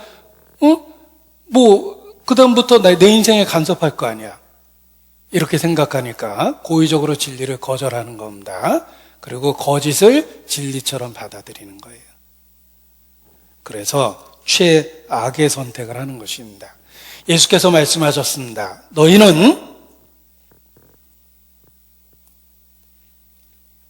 예수께서 말씀하셨습니다. 너희는 내 양이 아니므로 내 말을 믿지 아니하는도다. 주님 자신을 그냥 거부한 거예요. 자기 스타일이 아니라는 거예요. 저분이 메시아인지 아닌지 진실이 중요한 게 아니라 아무튼 현재 내 삶에 방해가 된다는 것입니다. 하나님이 있든 없든 신의 존재를 인정하면 현재 내 삶에 방해가 된다는 것입니다. 그러면서 거절하는 거예요. 그래서 생명의 떡을 주셨음에도 불구하고 스스로 굶어 죽는 최악의 선택을 하는 것입니다.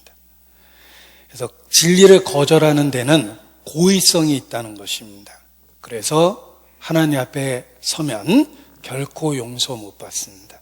지옥 가도 할 말이 없어요. 원망해야 될 유일한 대상은 지옥에서 자기 자신이에요. 자기가 어리석었던 거예요. 그래서 슬피 울며 이를갈미 있으리라. 자책이라는 겁니다. 누구한테 탓할 대상이 없어져요. 이 세상에서야 열심히 탓했습니다. 에덴 동산에서 시작됐어요. 너 왜 선악과 먹었냐? 하나님이 주신 여자가 줘서 먹었습니다. 탓할 대상이 있었죠. 여자에게는 넌 어찌하여 그러하였느냐? 아니, 뱀이 얘기해서 내가 먹은 겁니다. 탓할 대상이 있었어요. 이 세상에서는 남의 탓하기 쉽습니다. 제가 정치 얘기하는 거 아니에요. 정치 얘기라고 생각하는 분이 많이 계셔서 요즘에는 남의 탓하는 게 유행이더라고요. 자, 아무튼 영적인 거 이야기입니다. 이 세상에서는 탓할 대상이 많아요. 누구 탓이라고 돌려대면 됩니다. 조상 탓이고 과거 정권 또 정치 얘기네. 네. 누구 탓할 대상이 많죠. 그러나 하나님 앞에 서면 그냥 자책만 남는 거예요. 자기 스스로 고의적으로 거부했기 때문에 멸망하는 것입니다. 환경을 탓할 수 없습니다. 나쁜 환경에서 최선의 선택을 한 사람은 너무 많아요. 인간이 악한 것은 범죄하고 더욱 악한 것은 원인을 다른 사람에게 돌린다예요. 이 세상에선 악하기 때문에 범죄자도 피해자를 탓합니다. 왜 내 앞에서 알짱거려가지고 나한테 그런 짓 하게 만들었냐. 이렇게 하면서 죽는 사형수 많습니다. 죽는 순간까지 범죄의 원인을 피해자 탓으로 돌리는 거예요. 그러나 기억할 것은 하나님 앞에 가면 자책만 남습니다. 모든 범죄의 원인은 고의적이에요. 불어잊으려 함이라. 그게 사실이었지만 그냥 고의적으로 배척한 것입니다. 그런데 왜 고의적으로 배척했을까? 자신의 일상에 집중해서 현세의 것에만 만족했고 그 이상의 것을 원치 않았기 때문입니다. 자신의 일상에 집중하고 현세에 만족하며 그 이상의 것을 원치 않으면 진리를 거절하게 돼 있어요. 노아 홍수 때 왜 심판받았습니까? 성경은 말합니다. 그들이 먹고 마시고 장가들고 시집가다가 홍수가 나서 멸망했다. 4가지를 얘기했어요. 먹고 마시고 장가들고 시집가다가. 소돔 고모라 때 왜 망했습니까? 성경은 6가지를 얘기합니다. 먹고 마시고 사고 팔고 심고 집 짓다가 망했다. 6가지. 노아 홍수 때 먹고 마시고 시집가고 장가가 다 망했고, 소돔 고모라 때 먹고 마시고 사고 팔고 심고 집을 짓다가 망했다. 4가지, 6가지. 원인은 좀 늘어났죠? 그런데 일상이에요. 그냥 일상이에요. 먹고 마시고 시집가고 장가가고 사고 팔고 심고 집을 짓고 그냥 우리 일상입니다. 그 일상이 전부라고 생각하고 거기에 집중해서 살았기 때문에 진리를 거절한 거예요. 인자에 나타난 날에도 이와 같으리라. 우리의 삶이 어떻습니까? 먹고 마시고 심고 거두고 시집가고 장가가고 사고 팔고 그게 온통 머리에 가득하고 하루의 삶에 가득합니까? 딱 심판받게 산 거예요. 생활의 염려로 마음이 둔하여지고 뜻밖의 그날이 덕과 같이 너에게 임하리라. 큰 죄 짓다가 멸망하는 사람도 있지만 대부분의 사람들은 일상에 집중하고 현세에만 만족하고 그렇게 살다가 망하는 거예요. 우리는 단지 존재하기 위해서 이 세상에 사는 게 아닙니다. 그건 짐승이죠. 우리의 삶은 특별한 목적과 의미가 있고 그 목적과 의미와 연결되어 있어야지 하루하루가 의미가 있는 거예요. 그래서 하나님 없는 삶을 헛되다라고 선언했고 하나님하고의 관계를 통해서 인생은 비로소 목적을 갖는다라고 전도서가 우리에게 가르쳐 주는 것입니다. 이사야서 5장입니다. 이사야서 5장.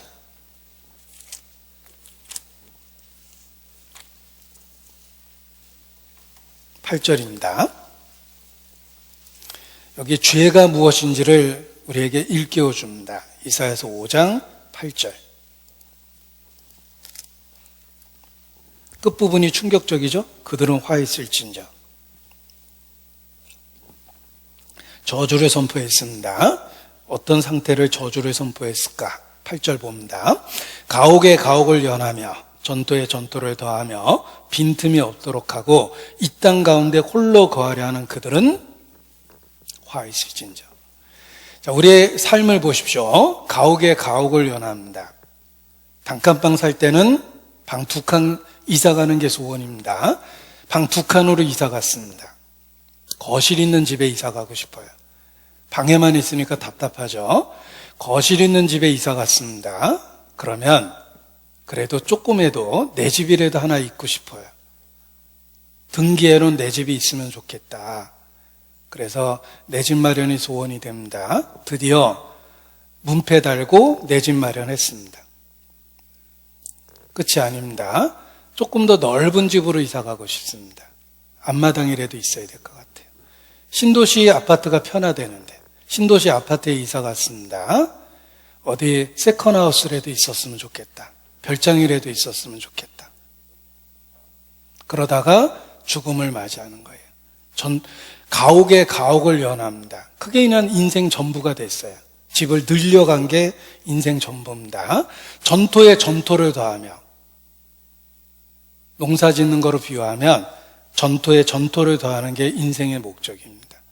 처음에는 조그맣게 테이블 2개 놓은 식당 했는데 그냥 뭐 작지만 먹고 살만 했습니다. 조금 지나니까 좀 더 큰 돈 벌고 싶죠? 테이블 5개 놨어요. 10개짜리 놓고 싶고 조금 더 지나면 큰 빌딩에 식당 차리고 싶고 어디 분점이라도 내야 될 것 같고 막 이렇습니다. 그러다가 인생 끝나는 거예요. 그게 인생의 전부인 줄 알고 살면 화 있을진저. 그게 우리의 인생의 목적이 아니라는 것입니다.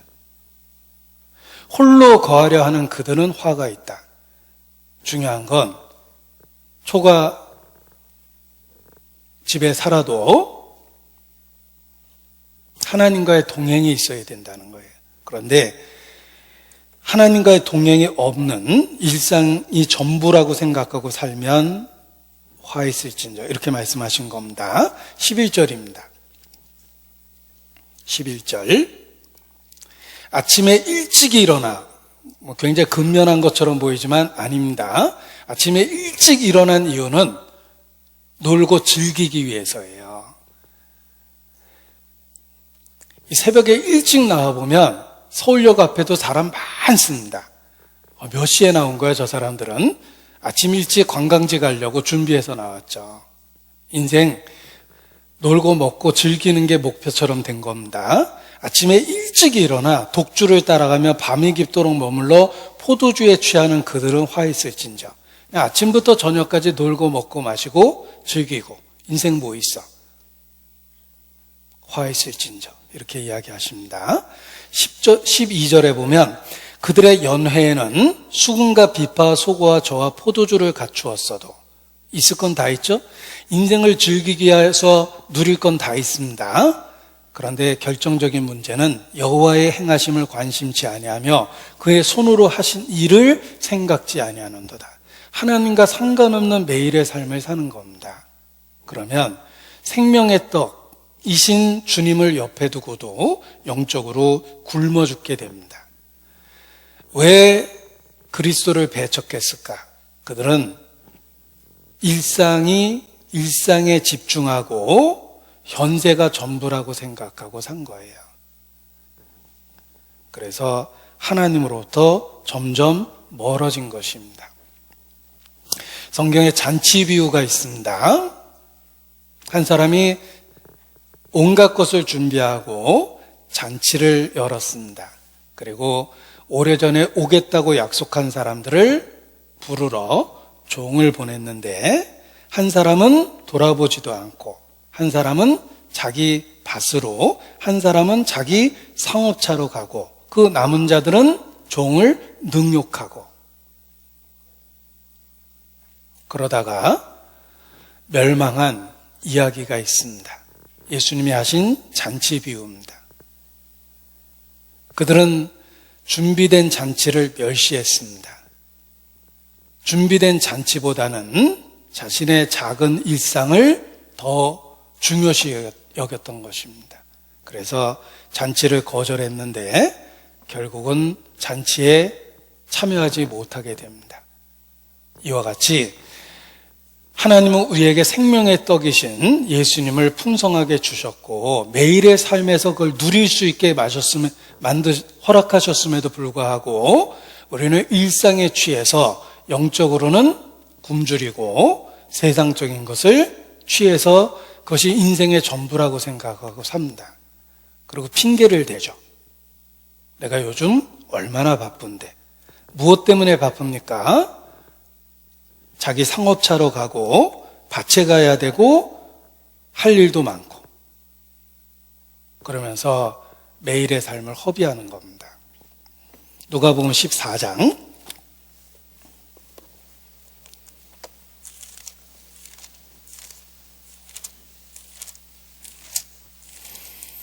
누가복음 14장입니다.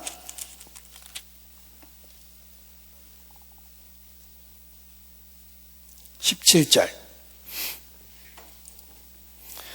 누가복음 14장 17절 말씀부터 보시겠습니다. 잔치할 시간에 그 청하였던 자들에게 종을 보내어 가로되 오소서 모든 것이 준비되었나이다 하매 다 일치하게 사양하여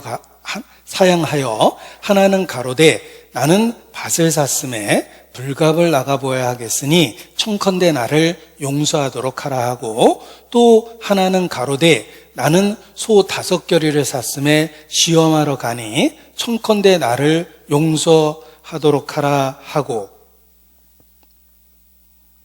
20절 또 하나는 가로되 나는 소 5겨리를 샀음에 시험하러 가니 청컨대 나를 용서하도록 하라 하고 20절 또 하나는 가로되 나는 장가 들었으니 그러므로 가지 못하겠노라 하는지라.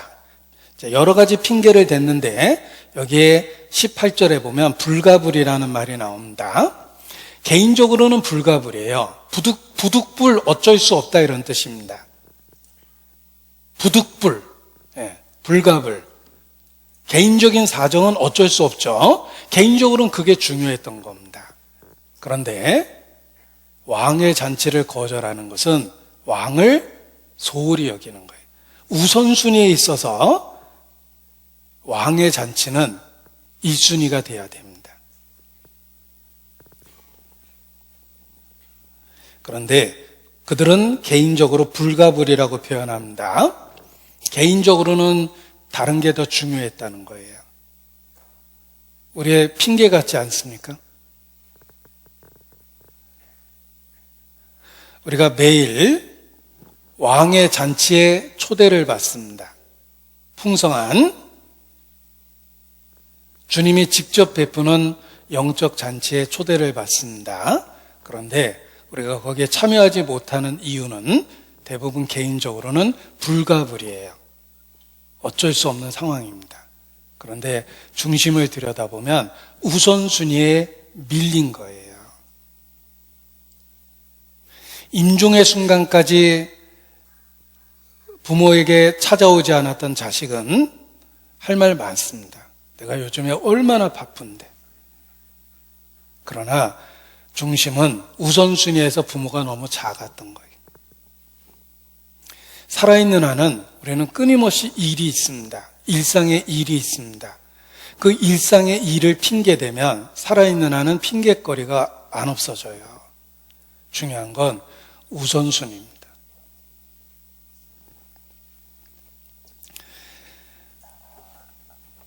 준비된 잔치를 거절하는 것은 최선의 상태에서 최악의 선택을 하는 것입니다. 잘못하면 우리 일상이 그럴 수 있습니다. 이 말씀과 관련해서 주제가가 있습니다. OST가 있습니다. 오리지널 사운드 트랙이 있습니다. 널리 알려진 찬송입니다. 죄송해요, 죄송해요. 정말 잔치에 갈 수 없어. 장가 가야 하고 소도 사야 하고 농가 밭에 나가서 할 일은 마라. 내 어이하리 죄송해요. 이 얘기 모두가 우리 위에 쓰여졌구나. 주님께서 영광스러운 잔치 베풀고 내게 오라 명령할 때 주저한다면 너도 나도 밀려나고 후회하리라. 뭐 이런 찬송입니다. 근데 그 찬송이 한 번만 들으면 죄송해요라는 말이 계속 머리에 남아요. 왠지 나의 일상의 핑계 같다라는 생각을 하게 됩니다. 할 일이 참 많죠. 우리의 매일의 삶이.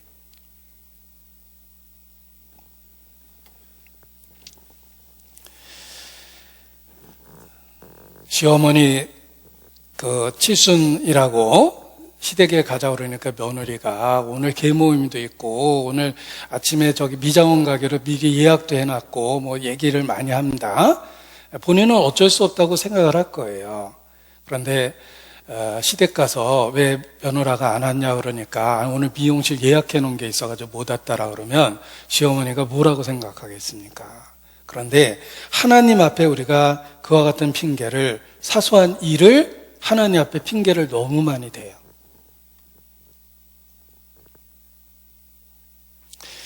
우리의 큰 병은 잘 생각해 보십시오. 큰 그 병들은 생활 습관과 관련한 병이 많다고 그래요. 평범해 보이는 해가 되지 않을 것 같은 일상을 반복했다가 잘못된 생활 습관이 큰 병을 만들었다. 당뇨, 고혈압부터 시작해서 심지어 이제 암까지 생활 습관이 만든 병이다라고 이야기하며 근본적으로 생활하는 방식을 바꾸라고 권유를 받습니다. 큰 병이 크게 시작되는 게 아니라는 거예요. 영적으로도 그렇습니다. 영적으로 큰 질병은 거의 대부분 생활 습관병이에요. 생활 습관이 잘못된 거예요. 장가 가야 하고 소도 사야 하고 농가밭에 나가서 할 일도 많고 불갑을 부득불 우선순위에서 밀려버린 겁니다. 그래서 최선의 상태에서 잘못된 선택을 하게 되는 것입니다. 예수님 당시의 유대인이 그러했습니다. 그리고 더 큰 심판을 받은 사람들을 생각해 보면 예수님이 가장 많은 기적을 행하신 곳, 가장 많은 말씀을 베푸신 곳, 그곳이 결국은 더 큰 책망을 받습니다. 예수님은 주로 가버나움에 사셨고 요한복음 6장의 말씀도 가버나움에서 하신 말씀입니다. 그리고 오병이어의 기적은 이웃 마을 벳세다에서 행하신 곳입니다. 이 벳세다는 이웃 마을이며 예수님의 기적을 많이 체험했습니다. 가버나움 사람들은 예수님을 손쉽게 볼 수 있었어요. 그런데 결국은 저주를 받습니다. 특혜에는 책임이 크게 따르기 때문에 그렇습니다. 복음 사역의 중심지 그곳에 있으면서도 끝내 복음을 거절하면 더 큰 심판을 받습니다. 그 옛날 가버나움 사람처럼 벳세다 사람처럼 그러합니다. 보십시오. 마태복음 11장입니다. 마태복음 11장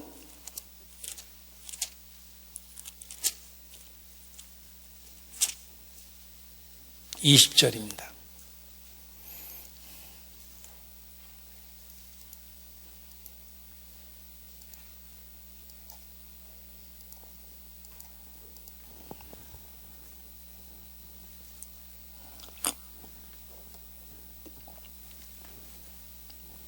마태복음 11장 20절 예수께서 권능을 가장 많이 베푸신 고을들이 회개치 아니하므로 그때 책망하시되 화가 있을진저 고라시나 화가 있을진저 벳세다야 너에게 행한 모든 권능을 두로와 시돈에서 행하였더라면 저희가 벌써 베옷을 입고 제에 앉아 회개하였으리라. 내가 너희에게 이르노니 심판날에 두로와 시돈이 너희보다 견디기 쉬우리라. 가버나움아. 예수님이 주로 사셨던 지역입니다. 예수님이 가버나움에 이사 오셨거든요. 내가 하늘에까지 높아지겠느냐? 음부에까지 낮아지리라. 내게서 행한 모든 권능을 소돔에서 행하였더라면 그 성이 오늘날까지 있었으리라. 내가 너희에게 이르노니 심판날에 소돔 땅이 너보다 견디기 쉬우리라.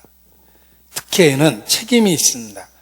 하나님의 더 큰 능력을 체험하고도 끝내 복음을 거절하면 더 큰 심판을 받게 된다는 것입니다. 그래서 어떤 의미에서는 복음적인 교회에서 끝내 구원받지 못하는 사람은 세상에 있는 불신자보다 더 큰 심판을 받을 겁니다. 복음적인 교회에서 늘 강조되고 있는 복음을 들으면서도 복음을 끝내 거절한다면 복음을 듣지 못한 사람과 비교했을 때 틀림없이 더 큰 심판을 받게 될 것입니다. 우리의 가정을 축소해서 말씀드리면 그리스도인 가족을 두고 늘 구원받아야 된다라는 권유를 받으면서도 끝까지 거부한 사람은 심판날에 소돔 고모라보다 더 큰 심판을 받게 될 것입니다. 특혜에는 책임이 따르기 때문에 그렇습니다. 전주교회는 복음적입니다. 복음적인 전주교회 주변에 있으면서 말씀을 고의적으로 거부한다면 역시 더 큰 심판을 받게 될 것입니다. 고라시나 화가 있다. 예수님이 이 시대에 계시다면 인우동 311번지 사람들아 화가 있다라고 말씀하실 겁니다. 교회당 번지 쏨다.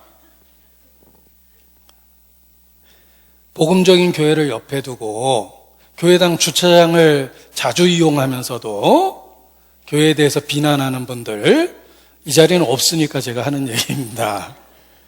소돔 고모라보다 그날에 더 큰 심판을 받게 될 것입니다. 그리고 나름대로 배척하는 이유는 있습니다. 가버나움 사람들은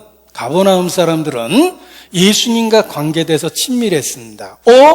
요셉의 아들인데 그 목수 아니냐? 그 형제들이 우리와 함께 있지 아니하냐? 그 누이도 우리 가운데 있지 아니하냐? 예수님에 대해서 부분적으로 잘 알고 있었습니다. 그런데 예수님을 믿는 데 도움이 된 게 아니라 배척하는 이유가 됐어요. 섣부른 지식이 오히려 배척하는 이유가 된 겁니다. 제가 저희 교회 주변에 있는 분들, 가족들 보면 그 생각이 들어요. 복음을 너무 자주 듣다 보니까 그게 얼마나 놀랍고 귀중한 진리인지 잘 모르는 거예요. 그래서 남들보다 더 쉽게 배척합니다. 상투적으로 익숙하고 표면적으로 익숙하고 부분적으로 알고 있기 때문에 오히려 우습게 보는 거예요. 예수님 당시에도 그랬습니다. 그래서 말씀을 가장 많이 들었던 그들, 기적을 가장 많이 체험했던 그들이 오히려 마음이 둔해지고 끝내 복음을 거절한 사람이 많습니다. 지금도 그렇습니다. 복음적인 교회 주변에서 너무 익숙해져서 복음을 겉듣는 분이 많아요. 제가 이렇게 어떨 때 말씀 듣다 너무 졸려가지고 이렇게 잠깐 이렇게 멍해졌는데, 제가 목사니까 차마 눈을 감고는 못 자요. 이렇게 그냥 눈뜬 상태에서 멍해지는 때가 있습니다. 유체 이탈이 이런 건가 뭐 이런 생각을 하는데, 내가 몸 안에 있는지 몸 바깥에 있는지 잘 모를 때가 있습니다.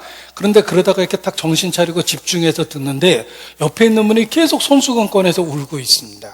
그러면 양심에 콱 찔려요. 똑같은 상황과 똑같은 말씀을 들었는데 누구는 눈물 나도록 감동을 받았는데 나는 그 상태에서 아무 생각이 없었던 거예요. 도대체 무슨 차이가 그런 엄청난 차이를 만듭니까? 이 가버나움 사람들 보면 그 생각이 들어요. 예수님을 가장 가까이에서 접할 수 있었어요. 예수님의 말씀을 누구보다 많이 들었어요. 기적 누구보다 많이 체험했어요. 그럼에도 불구하고 끝까지 거절합니다. 최선의 상황에서 최악의 선택을 한 사람들이에요. 가버나움아, 화가 있다. 예수님 선언하셨습니다. 그리고 이 말씀의 배경을 다시 한번 봅니다. 요한복음 6장입니다. 예수님이 생명의 떡이라는 이 말씀을 누구에게 하셨을까? 24절입니다. 요한복음 6장 24절.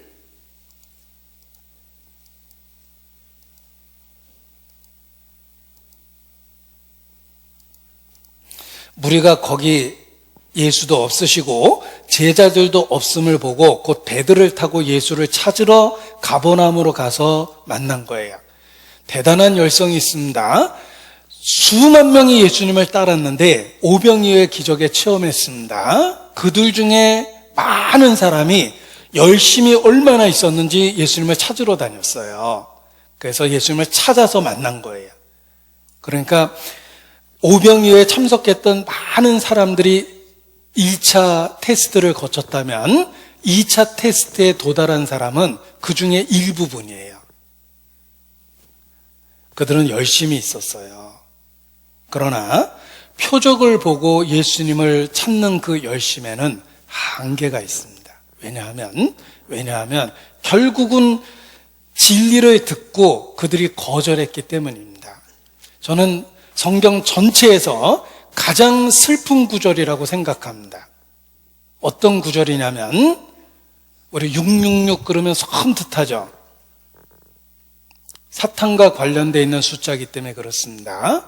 성경에서 가장 슬픈 구절은 666이에요. 요한복음 6장 66절입니다. 찾겠습니다. 계시록 13장의 666이 아니고요. 요한복음 6장 66절입니다. 성경에서 가장 슬픈 구절이라고 생각합니다. 최악의 선택을 한 구절이에요. 오늘 제목은 최선의 상황에서 한 최악의 선택입니다. 이 구절, 오늘 제목과 맞는 구절이기 때문에 66절은 같이 읽겠습니다. 이러므로 제자 중에 많이 물러가고 다시 그와 함께 다니지 아니하더라. 그들은 인생 일대에 최악의 선택을 했습니다. 오병이어의 기적도 체험했고 예수님이 생명의 떡이라는 진리를 들었음에도 불구하고 그럼에도 불구하고 예수님을 떠났습니다. 최선의 상황에서 최악의 선택을 한 거예요. 성경에서 가장 슬프고 불행한 구절이라고 생각합니다. 이러므로 제자 중에 많이 물러가고 다시 그와 함께 다니지 아니하더라. 이것이 표적 신앙의 한계입니다. 기적을 보고 놀랄 수 있습니다. 부분적으로 하나님의 말씀을 듣고 감동받을 수 있지만 근본적인 진리를 끝까지 붙잡지 않으면 잠깐 믿다가 떠나갑니다. 최악의 선택을 한 거예요. 지금도 복음적인 교회에 참여하고 한때 감동도 받고 동참도 했지만 결국은 믿음을 떠난 사람들이 있습니다. 666이에요. 똑같은 선택을 한 거예요. 이러므로 제자 중에 많이 물러가고 다시 그와 함께 다니지 아니하더라. 최악의 선택을 한 겁니다. 형제들아, 누가 믿지 아니하는 악심을 품고 살아계신 하나님께 떨어질까 염려하라. 믿지 아니하는 악심을 품으면 한때 감동받았던 진리, 공감했던 진리를 끝내는 저버립니다. 그리고 그들이 우리에게 속하지 아니함은 그들이 우리에게서 나갔으나 우리에게 속하지 아니함은 우리에게 속하지 아니한 것을 나타내려 함이니라 라고 말씀하셨습니다. 함께하지 않는 것은 그 진리가 자기 게 아니라는 걸 스스로 나타낸 거예요. 우리에게 진리가 있는 한 우리가 끝까지 함께해야 됩니다. 저희가 우리에게서 나갔으나 우리에게 속하지 아니함은 우리에게 속하지 아니한 것을 나타냈다라고 되어 있어요. 우리에게 진리가 있는 한 우리는 끝까지 성령의 하나 된 것을 지켜야 됩니다. 저버리면 안 됩니다. 한때는 기적의 체험자가 될 수도 있지만 영적인 진리를 붙잡고 있지 않으면 결국은 떠나가게 됩니다. 그런데 진리를 떠나갔을 때 또 다른 문제가 생깁니다. 자신이 한때 거기에 있었기 때문에 옹호자가 되는 것이 아니고 비난하는 사람이 됩니다. 100% 틀림없이. 자기가 떠난 것을 정당하기 위해서는 상대방을 비난하는 수밖에 없습니다. 자기를 옳다고 여기게 만들 수 있는 방법은, 가장 손쉬운 방법은 상대를 비난하는 거예요. 진리를 떠난 사람은 틀림없이 진리를 비난합니다. 여러 방법으로. 그래야지만 자기가 진리를 떠난 것이 정당화되기 때문에 그렇습니다. 기독교 2000년 역사 중에 기독교의 대적자들은 한때 그 진리를 믿는다고 고백했던 사람들 속에서 대적자가 나온 거예요. 우리 대한민국의 대표적인 이단들도 처음에는 정상적인 기독교 교리를 믿었다는 거 아시죠? 그래서 박태선 장로라고 불렀잖아요. 그가 특별한 종교의 교주가 됐습니다. 대부분 그렇습니다. 진리를 떠나는 사람들은 진리를 왜곡시키고 진리를 비난하는 목소리가 커집니다. 자기를 정당화하기 위해서 그렇습니다. 최악의 선택을 하는 거예요. 그리고 더 치명적인 것은 가룟 유다입니다. 가룟 유다는 끝까지 12제자 중에 속해 있었습니다. 다 떠나갈 때 가룟 유다는 남아 있었습니다. 그러나 중심에서는 여전히 진리에 대해서는 외인이었어요. 예수님은 처음부터 가룟 유다를 아셨습니다.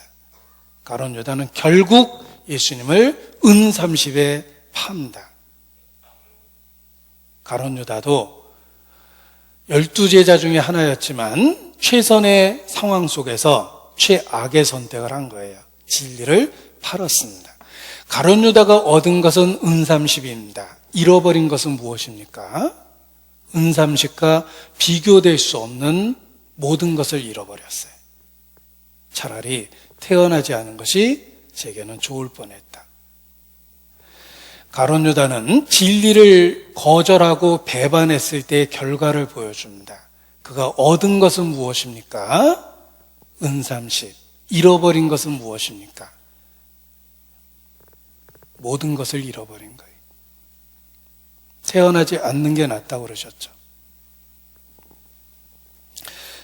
또 가룟 유다는 예수님을 판 은 30을 잠깐 갖고는 있었어요. 그러나 결국 한 푼도 못 쓰고 죽었어요. 진리를 팔면 그렇습니다.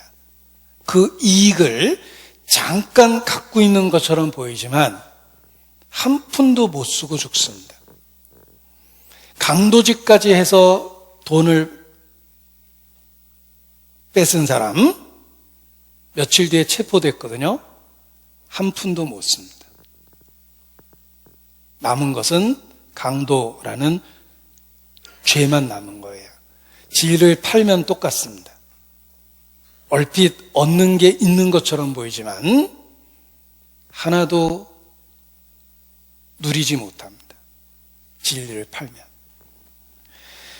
우리는 성경을 통해서 최악의 선택을 한 사람들을 봅니다.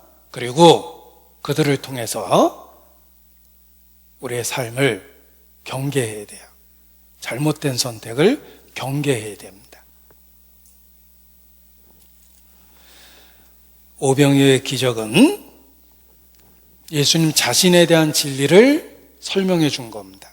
예수님은 생명의 떡이며 한 사람이 먹을 수 있는 분량으로 5,000명 이상을 먹이셨듯이 한 사람의 희생과 죽음을 통해서 온 인류가 구원받을 수 있다는 진리를 우리에게 가르쳐 주신 겁니다. 예수님은 생명의 떡입니다.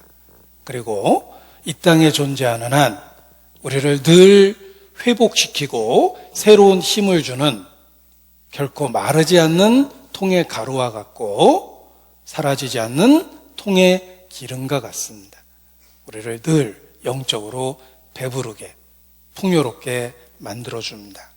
예수님은 생명의 떡이기 때문에 그렇습니다.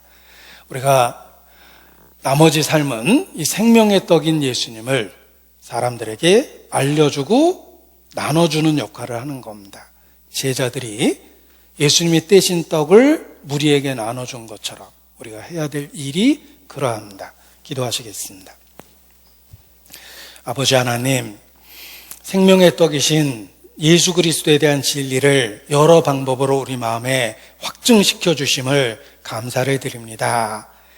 우리의 삶 속에 그 진리가 항상 머물고 그 진리로 힘을 얻고 회복되는 가운데 신앙생활 할 수 있도록 늘 도와주시기를 주님께 간구합니다. 결코 사라지지 않는 영적 양식이 되어주신 주님께 감사 찬양을 드립니다. 이 놀라운 진리를 우리의 사랑하는 사람들에게 전할 수 있도록 우리를 사용해 주시고 그들의 심령에 역사해 주시기를 주님께 기도합니다. 주님 안에서 예비된 8월 17일 하계 수양에도 우리를 통해 예비해 주시고 전도할 영혼을 준비하여 주시기를 주님께 간구합니다. 주께 의지합니다. 고마우신 우리 구주 예수님 이름으로 기도합니다.